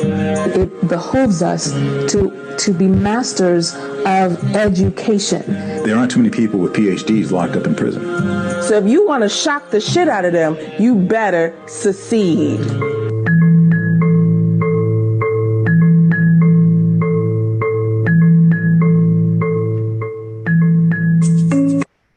Okay, so that's Raising a Black Scholar, and let me see if I can show you another trailer for another film that we made called The Black Love. Actually, let me show you The Melanin Code. This is by Marcus Small, and that's another film that we partner with. We believe deeply in Black partnerships, so partnerships are the keys for us to be successful. And so Marcus Small made this great film called The Melanin Code, which is kind of the hidden colors genre, which I thought was really good as well. We're actually going to feature this on one of our Black movie nights. Which is our goal for that is to highlight Black filmmakers and directors and producers who are just doing great work in our community, so that we can keep this keep that 1.3 trillion at home and support our own as opposed to supporting the debauchery that's coming out of Hollywood. So here we go. For 500 years, we have neglected the greatest evil of our time, which is white supremacy. White supremacy is a system that dominates everything that non-white people do 24 hours a day in all of the areas of activity. Black people are in poverty because of the legacy of slavery, because of the legacy and the continuation of white supremacy. White people are going to continue to put into their own community, and Black people don't trust their own. There's crabs in the barrel, but then we got the crabs out of the barrel. Well, you done got out, you never look back. Black people are economically sick, and we're being given the wrong economic medicine. It's been instilled in us since back in slavery to divide us as a race. We are the lesser population making the lesser income, but spending more as consumer. And that to me does not make sense. All we do is shop. All we do is patronize entertainers and patronize entertainment. We give away our vote and don't ask for anything in exchange. We know that voting Democrat has not changed our condition. Racism, it exists everywhere. A young Black man is a thug, but then when a young white person does it, he's misguided. Black men are locked up. They are thrown away. The keys tossed more than any other race. They're building penitentiaries instead of schools. We hand our children right over to not only their oppressor, but to a system that's proven that it ruins more Black children than it actually strengthens. Why would you take slavery out of a textbook to teach it? I think it's very important for us to educate our own youth. We can't continue to just sit back and pray and say, at some point, God is going to make this better. Somebody's coming back to save us. In order for us to have a movement, we first have to make sure that our house is in financial order. So let's wake up. Let's wake up, world.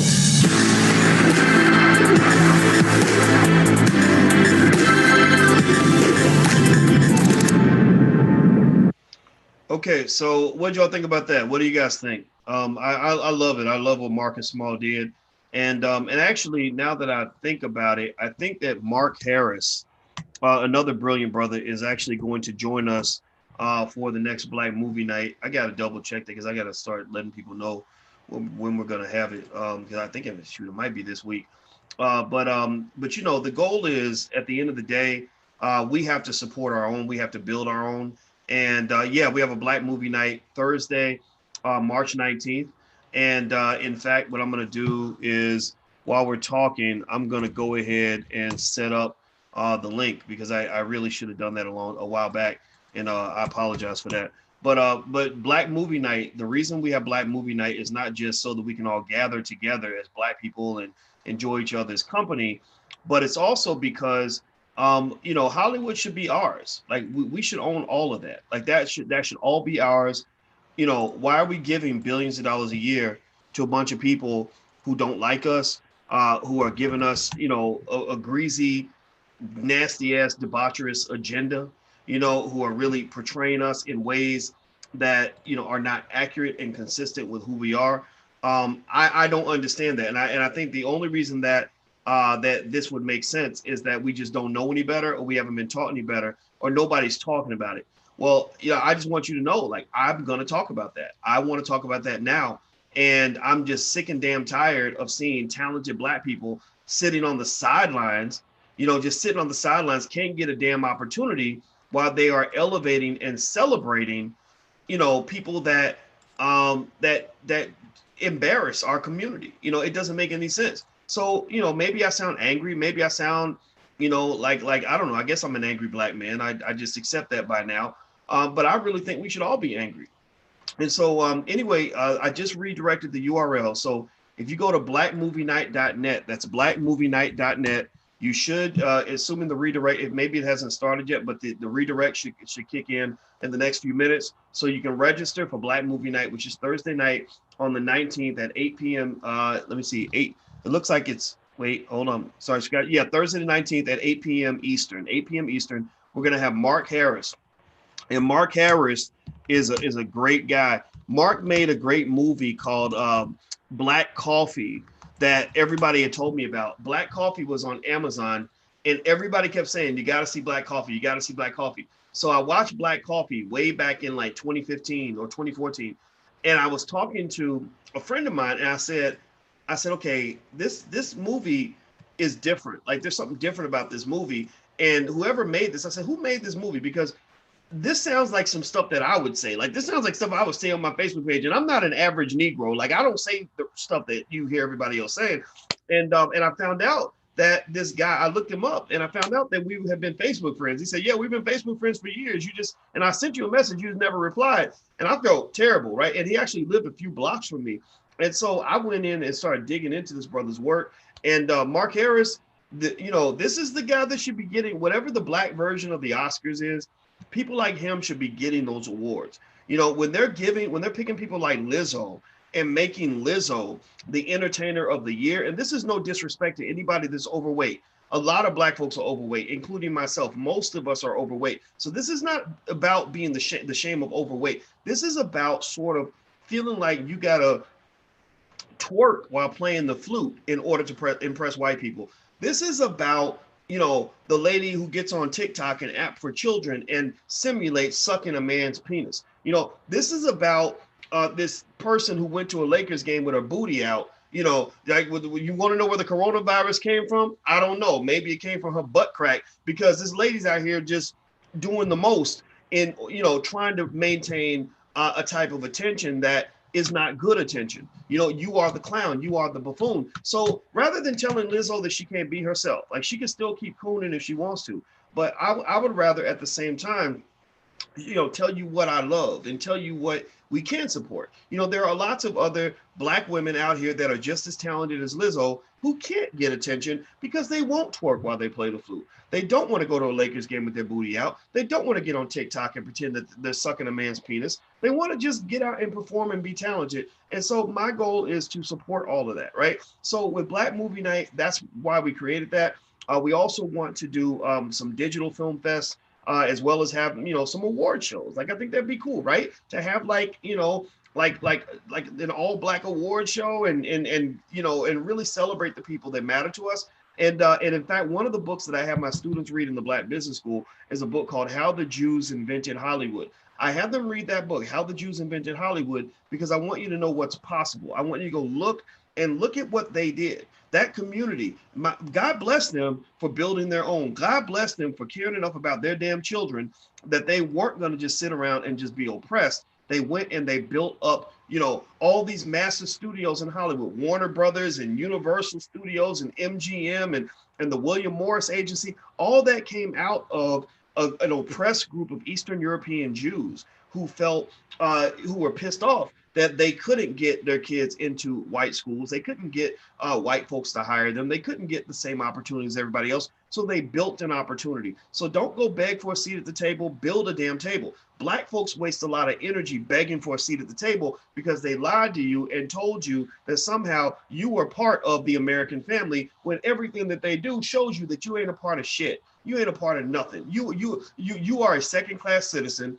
and you are there at their pleasure. You are there for them to use and to commodify, you know, like the same way you use a car, or the same way you use a horse, right? So you're valuable, but you're only valuable because you are an asset to somebody else. You don't own anything because somebody else owns you. A thing that's owned can't own something else. So you need to first start off by owning yourself, and then you go out and you start owning some of their shit. Like, that's really what I want to see you guys do. That's the mindset I want us to have. So I want to build a Black Hollywood. I believe that in this lifetime, in this generation, for as many years as I got on this planet, I believe that we can do something greater and bigger than what Tyler Perry has done down in Atlanta. It's just going to take us a little bit longer, because I ain't putting on no damn dress, and I'm not going to beg Lionsgate to give us the money. I'm going to go right to the community and present a proposal and present ideas and present your talent and present your products and present your people and present your most talented filmmakers and say, look, let me just get a bite of that 1.3 trillion. That 1.3 trillion that you're giving away to white folks every year, just give us a piece of it. Give us 5% of it and watch what we do. Watch us work with 5% of that 1.3 trillion. We'll build a whole industry that will last for the next 300 or 400 years, because we've got the expertise to do it. We're smart enough. We are not just as good as them, we are smarter than them. And I just want you guys to kind of hear what I'm saying on this. But you got to believe it. You got to believe it. And that's why I'm repeating myself, because I need to help you break out of whatever brainwashing is keeping you from believing that Black people can do things as good as white people. I don't believe we can do things as good as white people. I believe we can do things better. That's what I believe. So anyway, let me show you guys something else here. By the way, some of you were asking about where you can actually watch the movies. We actually have a platform in the Black Business School called ABNC Digital. ABNC stands for All Black National Convention. So if you go to abncdigital.com, you can get access to like all the films and stuff that we've made and all the stuff that we put in there and footage from the different conventions and stuff like that. So feel free to go to abncdigital.com, and that code that you can use to get 70% off everything in the Black Business School is Digital Slumber Party. One word. You can use it for tonight only. Digital Slumber Party, all is one word. And the other thing I was going to mention too, some of you were asking, how could you just get access to a bunch of stuff in the Black Business School? We do have kind of an all access premium package. So if you want to check that out, I think the URL is allblackeducation.com, allblackeducation.com. So you can actually sign up. You can do a lifetime membership and get access to a bunch of stuff for life, as long as for the life of the program. So feel free to check that out. And again, everything that we do has a 30-day, 100% money back guarantee. So if you're not happy for any reason, let us know. We will give you your money back. And there's no issues there. So feel free to go check out allblackeducation.com if you just want to get a package that kind of includes everything. In fact, let me show you the screen for All Black Education. So this is it kind of includes everything, Black Money 101, 102, 103, the whole Black Money sequence, everything you want to know about being an entrepreneur, all the bonus materials, how to start a franchise, how to become a professional speaker, Black Keys to Greatness, how to make money as a blogger. Let's see, how to raise money for your business, how to raise $10,000 for your business in 30 days, 15 things every Black child should know about investing, 15 things every Black child should know about the stock market. So we educate the entire family. Black Financial Superstars, the debt and credit mastery program, Financial Juneteenth University. I mean, the list goes on and on and on. So feel free to check it out. It's allblackeducation.com, and that discount code, Digital Slumber Party, one word, can be used to get 70% off anything that you want to buy. Anything that you want to buy, you can get 70% off. The code is Digital Slumber Party. The URL is allblackeducation.com. So, all right. So let's see here. Now let me pull up. I'm enjoying showing you guys these trailers. I haven't had a chance to really show you all this stuff yet. So let me show you a little something that we're also producing out in LA. Remember I told you guys we have the Black Hollywood thing going on. So I'm going to show you some shorts that Chanel Walker, aka Madam President, has been producing as part of our film division. Like I told you, we're doing the Tyler Perry thing. We're just going to do it better. So here's one of the shorts that they did for Black History Month. They're doing several of these. So here's one. They only take about a couple minutes. So check it out. My daddy was a free man. Me and Mama were slaves down there in Missouri, and I always wanted to be just like Daddy, fearless and free. But when those soldiers came up to Jefferson City, slaves became property of the military. So I was a cook, a washerwoman, and sometimes even a nurse. But I got tired of that after a while. I wanted to be free and make a living on my own, just like Daddy. So guess what I did? Enlisted in the Army as a man. All I did was make my last name first and my first name last. After that, I was William Cathay in the 38th Infantry. I was out in Kansas and New Mexico defending immigrants and children. Lord knows I was scared after every medical exam. I just thought they were going to find out who I really was. That lasted for about 2 years. Then I got sick as a dog. Being out in that weather, going from place to place, made me ill. So I went to the doctor, and that's when they found out. And that's when I got discharged. Eventually, it had to come to an end. Important part is I made my mark. By stepping up and being courageous, I was able to make a name for myself. I'm Cathay Williams, first Black woman in the U.S. military, and I am Black history too.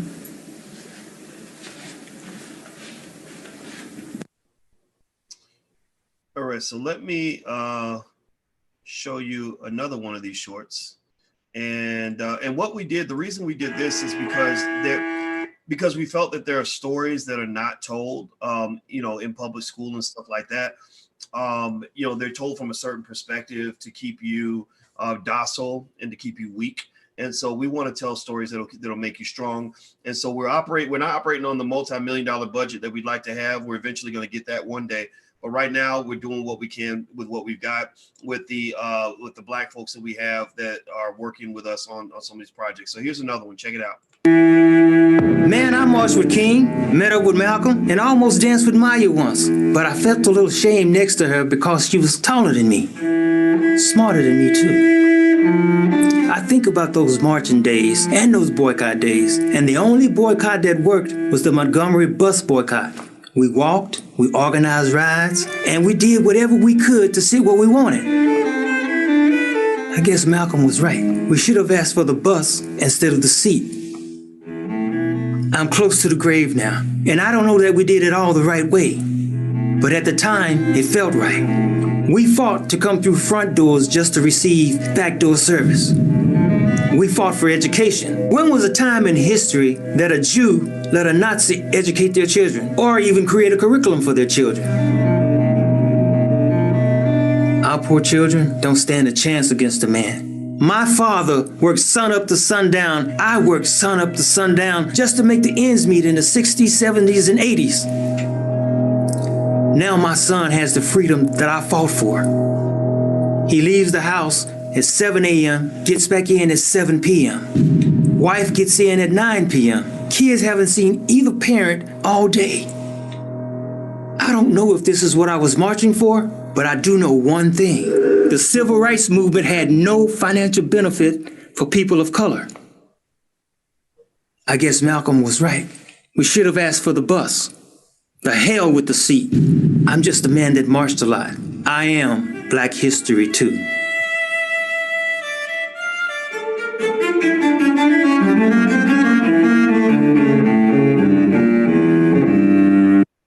Okay, so here's another one I want to show you. This one is about the Black Panthers, and this one's called Woodpecker.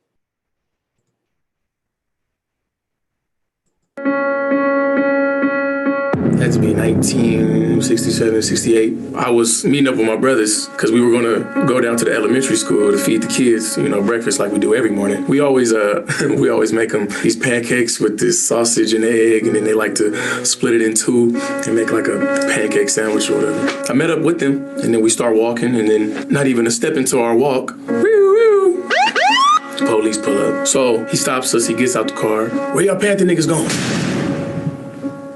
Niggas, ain't no niggas over here. These are Panther warriors, Panther soldiers, Panther kings, but ain't no niggas over here. Well, apparently he took that as some kind of disrespect, some type of threat. So him and his partner pulled out them honky sticks, and then they just start swinging. So we start swinging right back. And then I hear more sirens, 3 more squad cars pull up. So now there's a big brawl.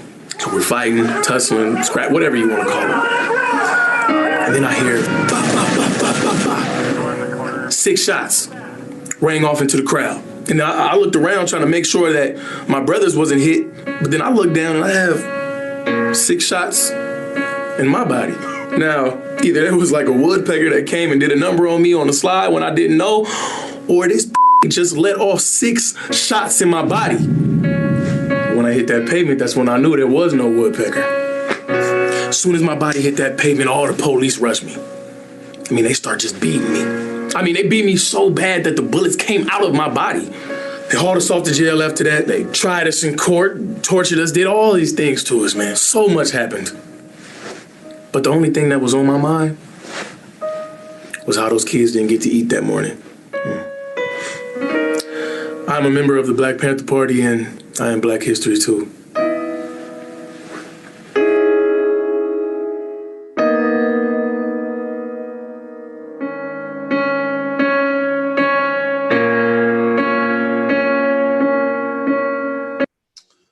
All right, so that's the goal. You know, a big part of the goal is to try to make content that you don't see in mainstream media, but also we're looking to partner with people that have stuff that they've already made, or people that are already content creators that are just looking for a platform. Because some of the stuff, I mean, you know, there's a cost that's attached to it, and it's tough to figure out some of that because, you know, when you have a Black business, it's not as easy to go and get money from, you know, white banks and things like that. And I don't even know if that's really what we want. And so we appeal to the community to help us figure out a way to fund projects that you guys would like to participate in and like to support.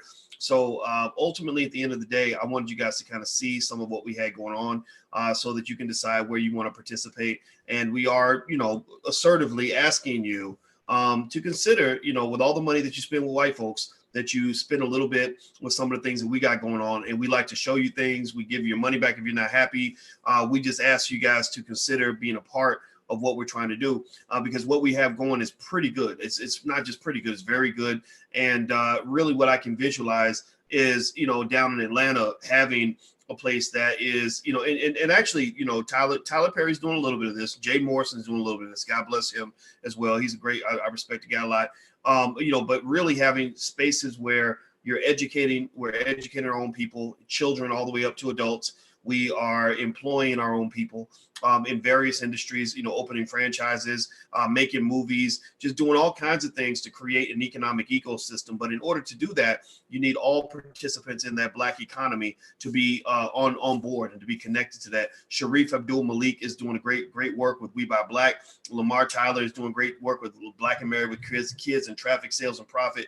And so I just really think that you're part of a revolution. You're part of a revolution and a natural evolution of Black business and Black economics in this country. And it's really exciting. It's a really exciting time to be a part of this Black Wall Street. The Black Wall Street is not a physical place. It is a digital place for the most part. Like, we're together digitally. Like, a lot of you are around the world in different parts of the world, as far as Africa, and we're connected right now in the middle of the night because we all got together and got on the computer. So I think that we should embrace that, understand that, take the lead on that, and use that as an avenue to do everything from educating our own children to creating our own jobs to supporting our own businesses. If we do that, then I think that Black people will win. Now, some of you are asking, you know, how do you participate in the Black Business School, stuff like that?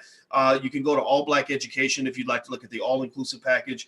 Use that discount code Digital Slumber Party, one word, Digital Slumber Party, all together. You can get 70% off anything in the Black Business School. Our kids program is at blackmillionairesoftomorrow.com. That's blackmillionairesoftomorrow.com. And I want to show you one more quick little video of a child I met in London. We did an event in London, and I tell you, when I was in London, Black London actually showed me the difference in terms of what white folks really did to you in America. When I was in London, not to say that Londoners haven't gone through their shit too. We know that the racism's real all over the world. But when I was in Black London and I looked out and I watched, you know, I saw all these people that were in line to get their book signed. Almost every single child had both their mother and their father.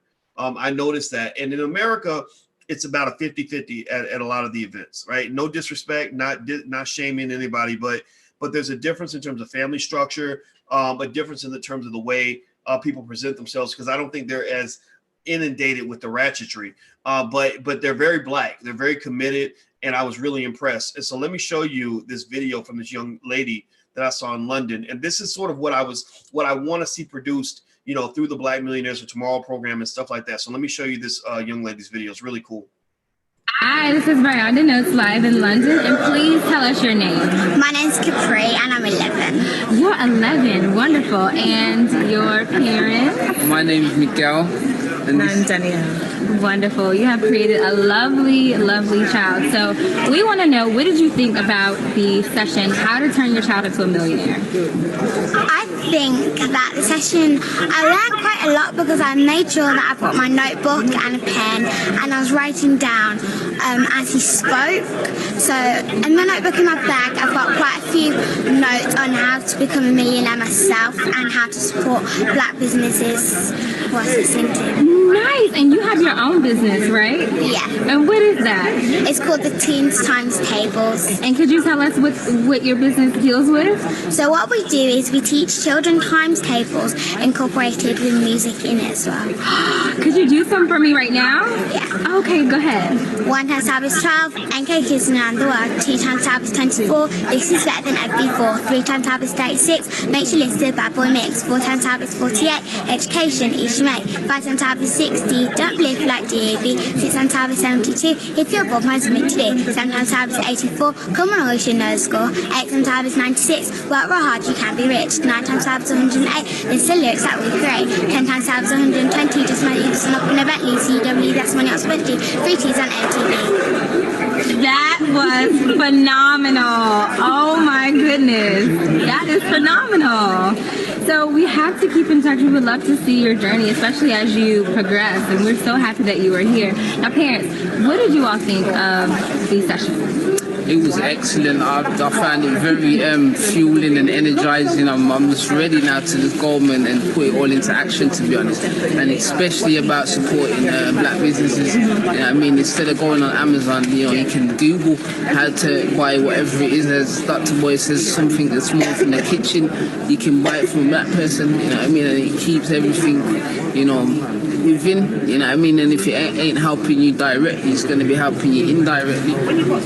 So I'm all about that. Nice. And you all are business owners too, as well, right? Oh yeah, I'm self-employed podiatrist. Nice. Well, we are excited to have you all here. And thank you so much for sharing. You are phenomenal. Have a great day. Thank you. Thank you. Bye. Bye. Yeah, and the cool thing is that, we traveled to a lot of cities. We've gone all over the world, and we're just seeing, just black folks getting stronger all over the planet. You guys know I was in Guyana. That was pretty amazing. When I was in Guyana, there's a guy that came to my house, and I was taking a nap, and Alicia woke me up, and she said, one of your fans is down in the kitchen. And I said, what? And I had never been to Guyana. I didn't even know where Guyana was on the map. I'm ashamed to say it, because I went to the crappy public schools where I didn't learn geography. And but I was there because she had won this. She won a Fulbright. And this guy saw the house on Instagram, and he recognized the house, and he came to the house. And so, to me, when I see that, when I'm out there and I'm meeting all of you and I'm talking to people, I'm really seeing a change. I don't really care if a black person comes up to me and says, oh, I know you and I recognize you. Being famous is not a big deal. Who cares about that? What I listen to, if you guys want to know what's going through my head when I meet you, I'm listening to your story. I love the fact that everybody that comes up to me has a story about what they're doing to transform their children and their family when it comes to breaking cycles, when it comes to breaking the economic cycle of black brokenness, right? When it comes to sort of breaking cycles of financial irresponsibility, when it comes to breaking cycles of financial despair and devastation, that's really exciting to me. Or when somebody says, oh, I bought my first house because of you, or we started our first business because of you, or we're now making more money because of you. Like, that's really, really cool, because what that's telling me is that what we're doing is really working. And so if you want to know, what the agenda is, part of the agenda also is, I want to be as well known as a rapper. I want this message to be as popular as hip hop songs. I see a lot of little children memorizing Cardi B lyrics learning how to shake their ass and make a little money, and learning how to do favors for a man in order to get a Gucci purse. But I don't really hear Black folks repeating and sort of understanding the things that are going to make us successful. So I want to see a little bit of both. Like, I want to see us just grow and evolve. And it's no diss on Cardi B, but I think that we can do better as a people. So anyway, so last thing I'm going to show you guys. And this is another thing that I just want to show you because I'm really proud of the Black Business School and what we built. This is your HBCU. This is HBCU 2.0 because you're not going to go in debt, but you're going to get educated at a higher level than you will at almost any university in the country. There is no university that you can go to right now and learn from Dr. Claude Anderson because even HBCUs don't teach powernomics. Unfortunately, they teach employee-onomics, which we know does not work. So let me show you this last little testimonial, and then we're going to bounce out because I just want you guys to see some of this. So I just thought I'd gather it because I don't show it that often. So I'll show it to you now.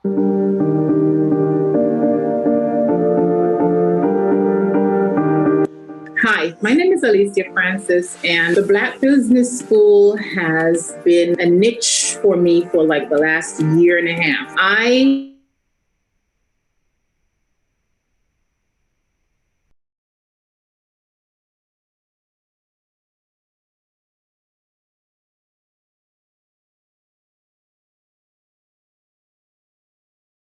did all three. And every penny of my tax return that I got, I divvied it up and I put it into all these different online stock companies that he suggested. And I kind of watched my money grow just like that. I purchased Weight Watchers for $16. Now I think today Weight Watchers was $70-something. In the Black household, you don't really talk about money a lot. And I'm changing that paradigm. I want my children to understand money because it's a whole different game if you're not educated when it comes to money.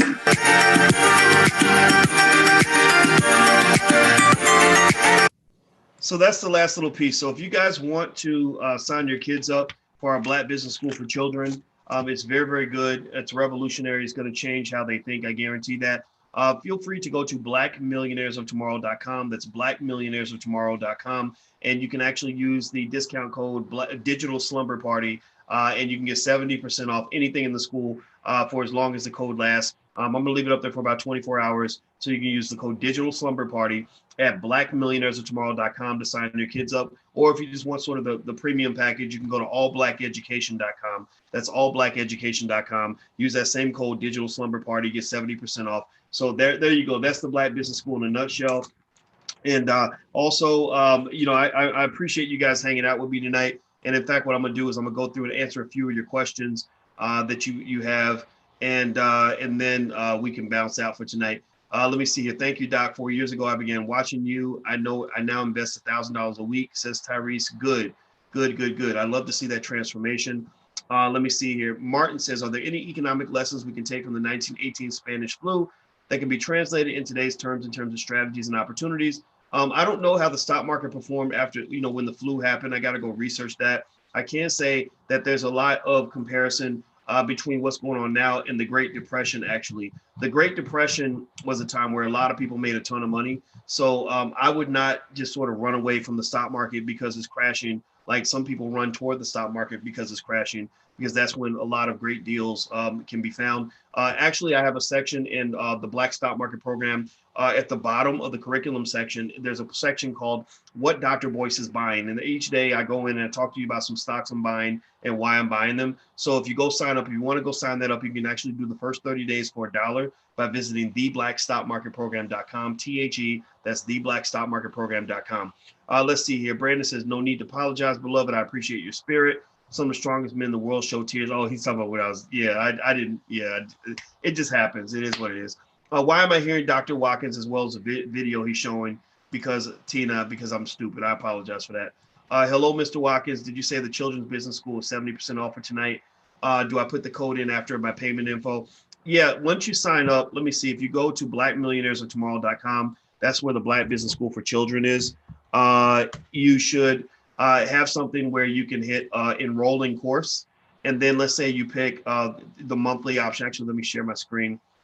So let's say, so you get two options. You can either pay all at once for lifetime access for your child, which works if you If you have a child that is growing and you want the child to be able to come back to the material over and over. So we have a lifetime membership. We have an annual membership. We have a payment plan. We have the monthly plan where you can pay and just, pay that as long as you're a member. So let's say that you do this one here, right? And you hit enroll now. Well, if you do that, then what's going to happen is it's going to take you to this page here where you can hit add coupon, and you can put in your coupon code, which is digital slumber party.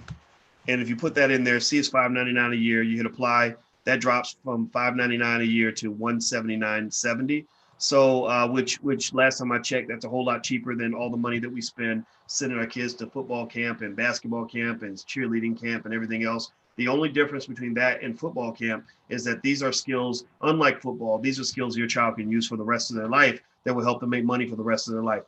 Black men, black boys become the best athletes in the world, and 99.9% of them never make a penny playing sports. Whereas if your children become the best entrepreneurs in the world, the majority of them will have opportunities to make money from that skill, and many of them will become millionaires. So literally, if we have 1,000 black boys that, in addition to learning football and basketball, if they also learn how to become great entrepreneurs, then out of that million black boys, thousands of them will become multimillionaires because, I was just in Atlanta at a conference, and I met several black women and black men who were millionaires, who were regular people who had regular jobs a couple of years ago, and they learned the basics of entrepreneurship, and they were making, insane amounts of money, $20,000 a month, $100,000 a month, $250,000 a month, et cetera. So their opportunities are out there. And I think that given that freedom is so important for black people, I think it's just sort of mission critical that we as black people commit ourselves to being just the best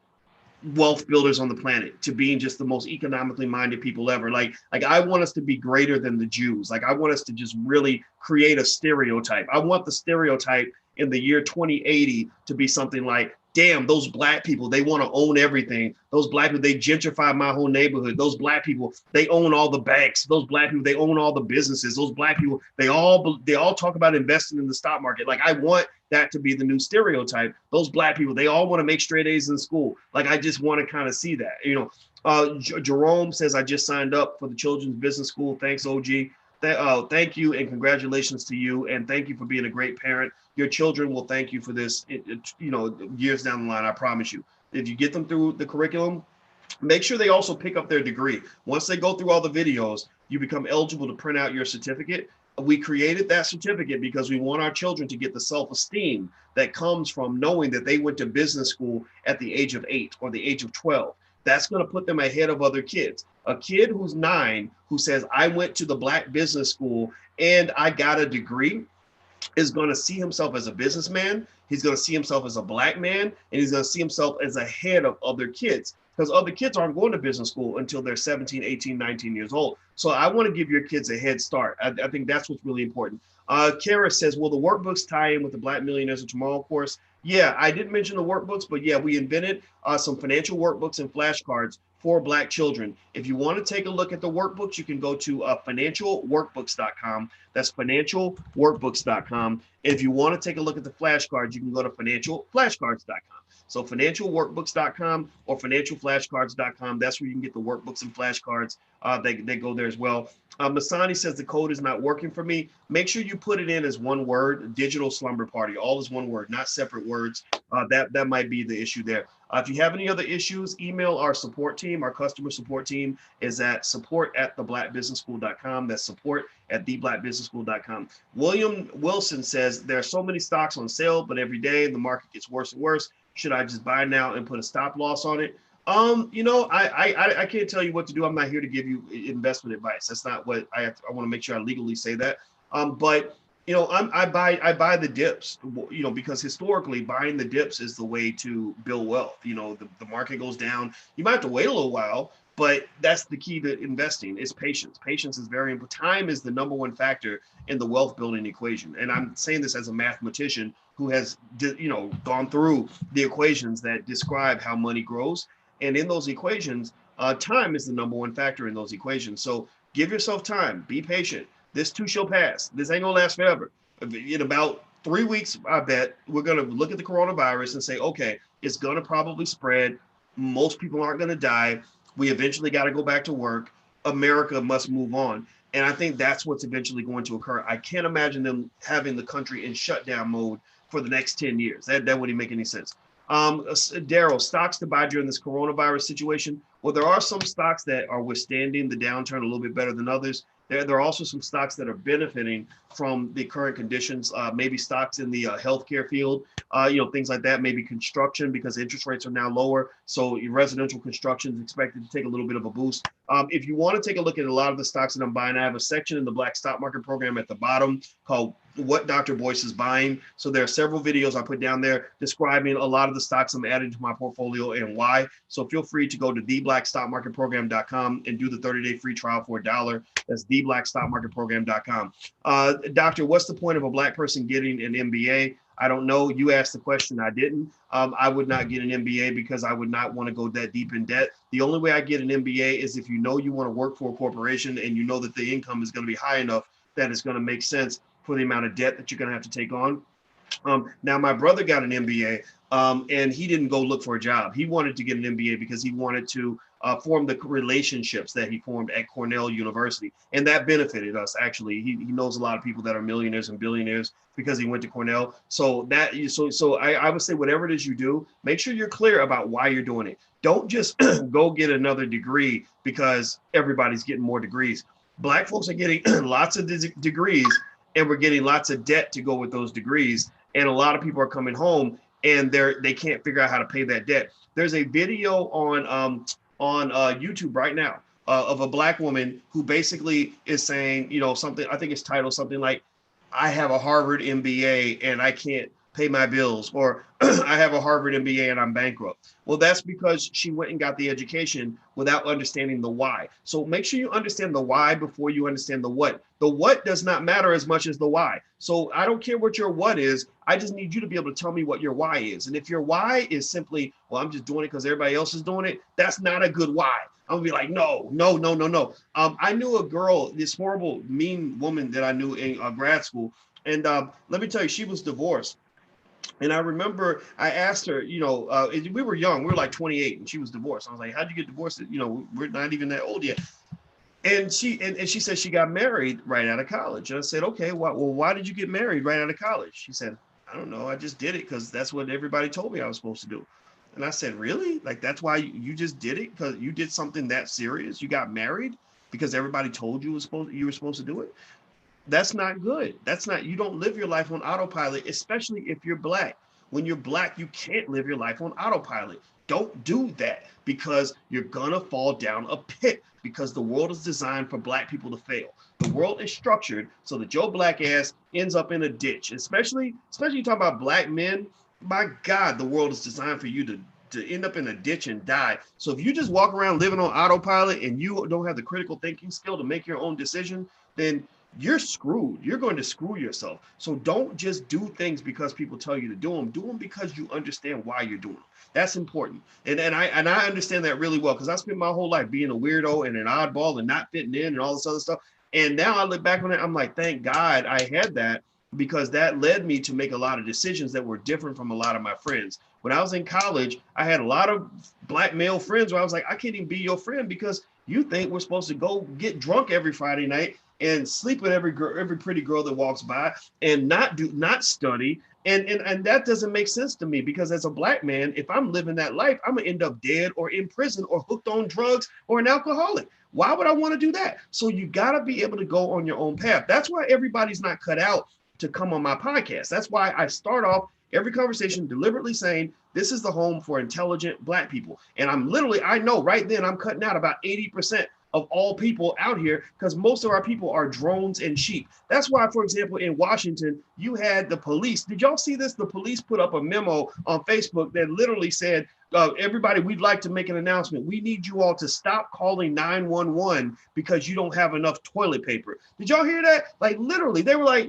please stop calling 911 because you don't have enough toilet paper. Like, I was like, who does that? Who does? Like, and the fact that there are enough people doing that they had to make a special announcement. freaks me out because that don't make no damn sense to me. So I just think that at the end of the day, we have to acknowledge that some people are a little smarter than others. Some people are a little more strategic than others. Some people are able to play chess, and some people can't really even play checkers. And that's just the way it is. So if you are capable of playing chess, it's okay. Like being stupid is okay. I forgive you if you're a dumb person. Dumb people don't know that they're dumb, right? So if you're truly dumb and you don't know that you're dumb, I forgive you for you know not what you do. But what I don't have patience for is an intelligent Black person pretending to be an idiot. I don't have patience for intelligent people pretending to be stupid so you can fit in because you think stupid people run the world, or you think stupid people are the most important, or stupid people are the most powerful. Because seriously, like you have a rapper that is capable of being a brilliant lyricist because he actually passed English class and actually has a brain that actually works, but he pretends to be some doped up idiot who can't even pronounce his mama's name just so he can fit in. I don't like that. I don't like that. I think the Black man is supposed to be up here, but sometimes we get incentivized to want to come down here. Do y'all know what I'm talking about? Do y'all ever see that? Do you ever see like Black men who are literally ashamed of being smart? Like ashamed of being a good student, ashamed of being like a good dad, ashamed of being responsible because you want to fit in? No, don't do that. Don't do that. So anyway, let me keep going. Derek says, I joined your course and I just want to say thanks for your contribution to our people. Thank you, Derek. And congratulations to you. And I think you're going to love the class. I know you will. I know you're going to love everything in the Black Business School. Robert Jones, any plans to visit South Carolina? Not right now. I'm going to sit still for a little bit. Quincy says, I am researching business opportunities and affiliate marketing. What advice do you have for me? Find somebody who's really good at it and go take their class. That's what I would do. Like literally, if I want to learn how to do something, I would go find somebody teaching a class on it who can prove to me that they can do it well, and I go learn from them. If I want to learn how to play basketball, I want to go learn from Kobe Bryant or Michael Jordan. I don't want to just try to figure it out on my own. Let's see. Adam Epps says Cardi B has to be one of the most lost souls to ever hit the hip hop scene. Yeah, that poor. I feel bad for her, honestly. I really do, because it's not her fault that she is who she is, right? It's really more so white supremacy's fault that they elevate the most ignorant Negroes and they keep the intelligent Black people suppressed. They suppress intelligence and they elevate ignorance. That's why Cardi B and Lizzo are at the top of the pile when you have other rappers that are just as good, just as talented, who can't get any shine, right? So that's just kind of, but that's how they run their system. That's why I think we need our own system. That's why we need our own media. That's why Black media is so important. So that's why I'm asking you guys to support this so that we can build this into something that's really going to work. And by the way, do me a favor, if you're watching outside, please hit the thumbs up button. Also, if you want to come in where I can see your questions, you can actually log in and register and come into the actual digital slumber party by going to digitalslumberparty.com. That's digitalslumberparty.com. Let's see here. Ty G says, is there a way to purchase all courses in an all-in-one inclusive package concurrently? Yes. The premium package doesn't have every single thing in the Black Business School, but it has a bunch of stuff. So if you want to go sign up for that and just kind of have access to a lot of stuff for the whole family, go to allblackeducation.com. That's allblackeducation.com. And the code discount to get 70% off just for today is Digital Slumber Party. Digital Slumber Party, all one word. So allblackeducation.com. Okay, let's see here. Christine, just enrolled in the stock market program, but I don't see your coronavirus lectures. Where can I find them? Go to the bottom. It's at the very bottom of the curriculum that says, what Dr. Boyce is buying. If you can't find it, email support at theblackbusinessschool.com, and they will take good care of you. They will respond to you very quickly. Our support team is really, really good. I like that Corona clap you posted. Good one. Thank you very much. I appreciate that. That's a song by D1. D1 is a great guy. Yo, dude, give me your thoughts about the poor buy water and toilet paper. I'm pretty sure the wealthy are buying stocks right now. Yeah. I mean, wealthy people they love times like this. You know what I was thinking? I'm not kidding. I'm gonna be honest with you. When Trump made his statement the other day, pay attention. Trump goes out and he says something that really surprised me to hear this from an arrogant, self-righteous billionaire who has a lot of money invested in the stock market. He basically just said, it's going to take us months and months to, control this thing. We probably won't have it under control till July or August. I was stunned that he made that statement because Trump's a liar, right? He could have said anything. The reason I was a little bit stunned is because you saw the stock market crash like a brick right when Trump made that statement. Like the stock market went, why would Trump make that statement? Again, he's a liar. So why not just lie? Why not just be, I don't know, just naively optimistic like he is? I believe Trump is manipulating the stock market. I believe Trump is trying to get stock prices depressed so that he can go in and buy him and his friends can go buy a bunch of stocks while they're cheap. And he knows that he can go right back and make another announcement and push the prices back up again. This is something wealthy people do. Powerful, wealthy people have done this. 50 Cent, the rapper 50 Cent, got in big trouble with the SEC because the Securities and Exchange Commission. He got in big trouble with the Securities and Exchange Commission because he got this stock, this little penny stock, where he could control the market for it. He went on Instagram and said, everybody go buy this stock. Allegedly, this is what they accused him of doing, right? And then when the stock price went up, because everybody wanted to go buy it because 50 Cent had it, he sold his shares. He sold it. That's what they call a pump and dump. So, it happens. So let me see here. Lakeisha, does anyone have any suggestions on keeping educational info engaging and entertaining for kids of all ages while we parents work from home? Well, in a lot of our programs in the Black Business School, we actually have things that like cartoons and stuff like that associated with them, but there's other stuff out there as well. I would check YouTube as well. There's some good stuff on YouTube, Lakeisha. So there's plenty of stuff out there for sure. Do you use a Zoom professional account? Yes, we do. Does your Zoom have a monthly fee? Yes. House security? I have no idea. I think it's good. For sure, it's not free. It's probably more economically. Yeah. Zoom isn't free, but it's good. Doctor, I'm at work. Ivy says I'm at work on my phone, but I don't want to lose you. And I want to go to the Black Business School site and check out the stock market class, but it's hard because I'm at work. I won't be able to use the code because I don't get off until 5 a.m. Any suggestions? Just come in at 5 a.m. The code will still be up at 5 a.m. Ivy. So you can go to, so if you want that all in or that premium package with a bunch of the classes, you can go to allblackeducation.com and the code is, digital slumber party, all one word, and you get 70% off everything in the Black Business School, and just for today only, because you guys, decided to hang out with me tonight in the middle of the night, and I appreciate that.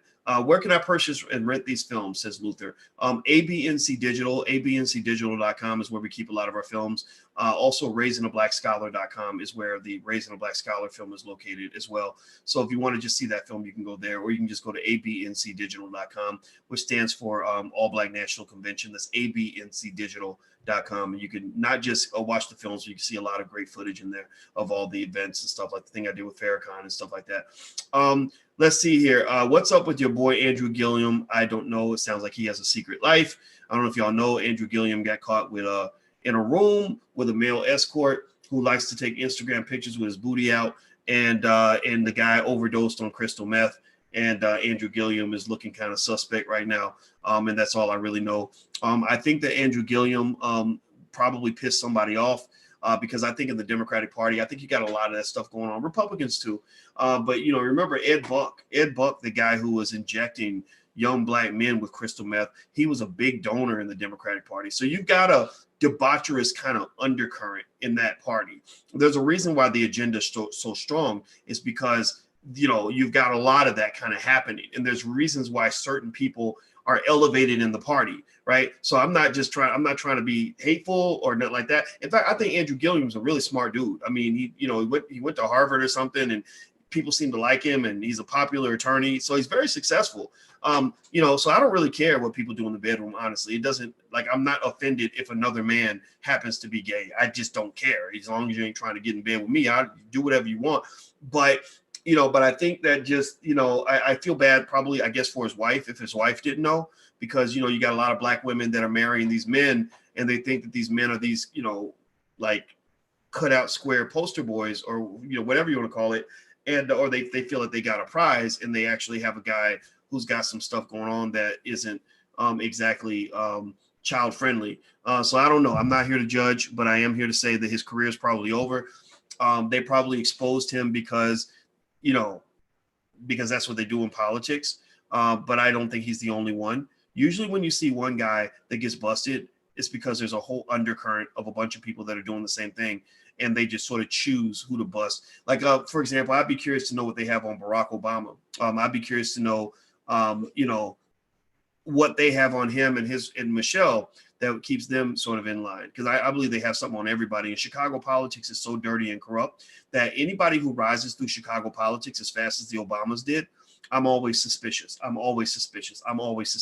sorry. I don't think they just promoted him up to the top ahead of everybody else just because they just love black people that much. I'm sorry, maybe I'm being cynical, but that's just my 2 cents. How do you help a man started with a blank slate on investing? Well, there's a lot of ways to get started. You can feel free. My stock market program is really good, so feel free to go check that out. theblackstockmarketprogram.com. The first 30 days cost just $1. But then also there's other stuff out there. I would start reading financial publications every day, and just take the baby steps. Take the baby steps. Let's see here. Kara says, I just signed up for the Black Millionaires of Tomorrow course. Do the workbooks tie in with the course? I bought them a while ago. They're not directly connected with the course, but it is a good supplement. If you want something sort of physical, you can hold, in your hand. Anybody else who wants to take a look at our workbooks for children, you can go to financialworkbooks.com. That's financialworkbooks.com. We spent 2 years doing this. We're really proud of it.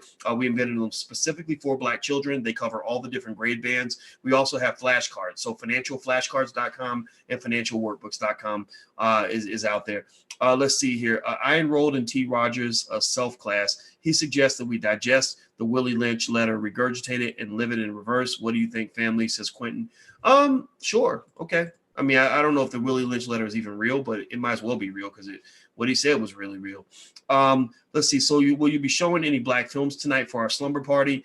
We showed a couple of things. It looks like that's an older question, but we showed a few things. We didn't get to show everything, but we're going to show some more. How do I watch these movies? It's abncdigital.com, All Black National Convention, abncdigital.com. Feel free to check that out. Karis, can you tell us about the multifamily real estate class a little bit? Do they help you find a team and do real estate deals? They help you with a lot of stuff.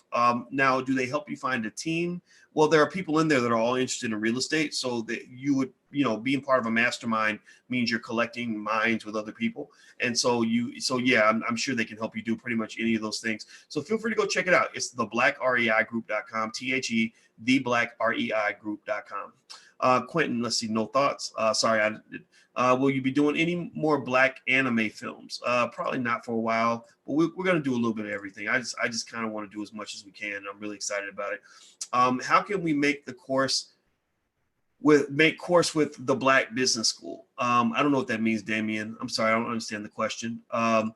Is the discount code good for the real estate investment course? Says Adamola. Yes, go ahead and use it for anything you want. But the code's going to shut down tomorrow morning because I'm giving you guys a really deep discount. We got to stay in business. But this is just really a thank you for everything, for your support. Alicia, which class would be best for me? I want to start a vlog on YouTube on natural healthcare and sell my products. Check out you can check out blackmoney103.com, which is an entrepreneurship class, which kind of covers a lot of stuff. blackmoney103.com. It's sort of built on this idea of what it takes to build a brand, become an influencer, sell a product. I have my own process that I've come up with over the years. But I also am a believer just in general that, find something that you believe in. Like you don't want to get in here just trying to talk about stuff that isn't, connected to you in a personal way. So when I'm talking to you guys, I really believe what I'm saying. Everything I'm saying is I wouldn't say it if I didn't believe it. But everybody has to make a living. Also, what you want to do is you're trying to basically, it's like a type of making love. If you having sex with another person is not a bad thing. Unless you violate that person. If you take it without permission, if you drug them so you can take it, then that's bad. Or if you rape them, then that's bad. But if they want to make love with you and you want to make love with them, then that's a good thing, right? So, doing business with somebody is a little bit like making love with another person, right? You're basically saying, hey, let's do a trade. I know you need stuff. And I've got some stuff. I know what you want, and I got it, and you got what I want, and we can kind of help each other out, and then everybody's happy, right? So a lot of times, I think that if you think about it, business is a lot like love, where there are people that will want to make love with you, or people that will want to date you, but you have to figure out how to make them happy so that they'll want to be around you, right? You can't have a one-sided relationship where you get all the benefits and they pay all the costs, right? So you have to sort of say, okay, I want that girl to want to go home with me. What do I need to do to make her look forward to going home with me, right? So that means there are expectations I have to place on myself, but also when I place those expectations on myself and I meet those expectations, I then have the right to reciprocate and ask for something in return, right? So ultimately, that's what doing business kind of looks like. So, as you're building your brand or building your business and stuff like that, I encourage you to do what Jeff Bezos used to always talk about. He always talked about obsessing over the customer. So if you obsess over the people that you serve and you figure out how to make them happy, then you can then step back and say, hey, look, I've done all these things for you.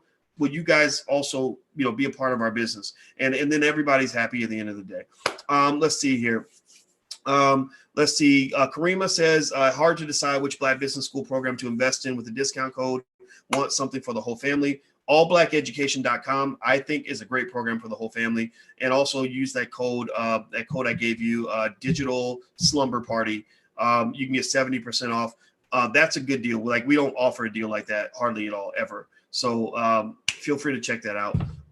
Let's see here. So Jess is asking, what's the name of the course you just showed for $5.99 a year? Oh, that was blackmillionairesoftomorrow.com. That's for Syracuse University. It's almost like taking financial concepts and making them into baby food. And what I found was that there were a lot of adults that were signing up who were in their 40s, 50s, 60s, and 70s because they'd always been intimidated by wealth and finance. And this made it simple for them. So whatever it takes to get you over the hump, that's what the program can do for you. So feel free to check it out. It's blackmillionairesoftomorrow.com. Okay, guys, so I'm done. I'm losing my voice. I'm getting tired. So I need to go to bed. Thank you guys for hanging out with me with our first digital slumber party. I think I'm gonna do another one. I don't know. Give me a yes or no if you think we should try to do another one. I'm thinking that we can actually show some movies and stuff like that. I do know that we're gonna have a Black movie night on Thursday, on the 19th. So I hope you'll join us on the 19th. You go to blackmovienight.net. That's blackmovienight.net, and you can register. It's totally free. And we're gonna have Mark Harris, who made Black Coffee and Black and Privileged. And I mean, my brother's just a bad filmmaker, and he needs to be, your Martin Scorsese. He needs to be your Quentin Tarantino. He needs to be, we need to celebrate our own, man. Forget what everybody else is doing. B1, B1, B1, Black first. Type B1 in the chat if you agree with me, if you ride with me on that. I believe that we should be first. I believe we take care of ourselves first, then we take care of other people. And that's why we're here. That's what we do. And that's what you're going to get from me. Okay, guys. So hit the thumbs up button before you go.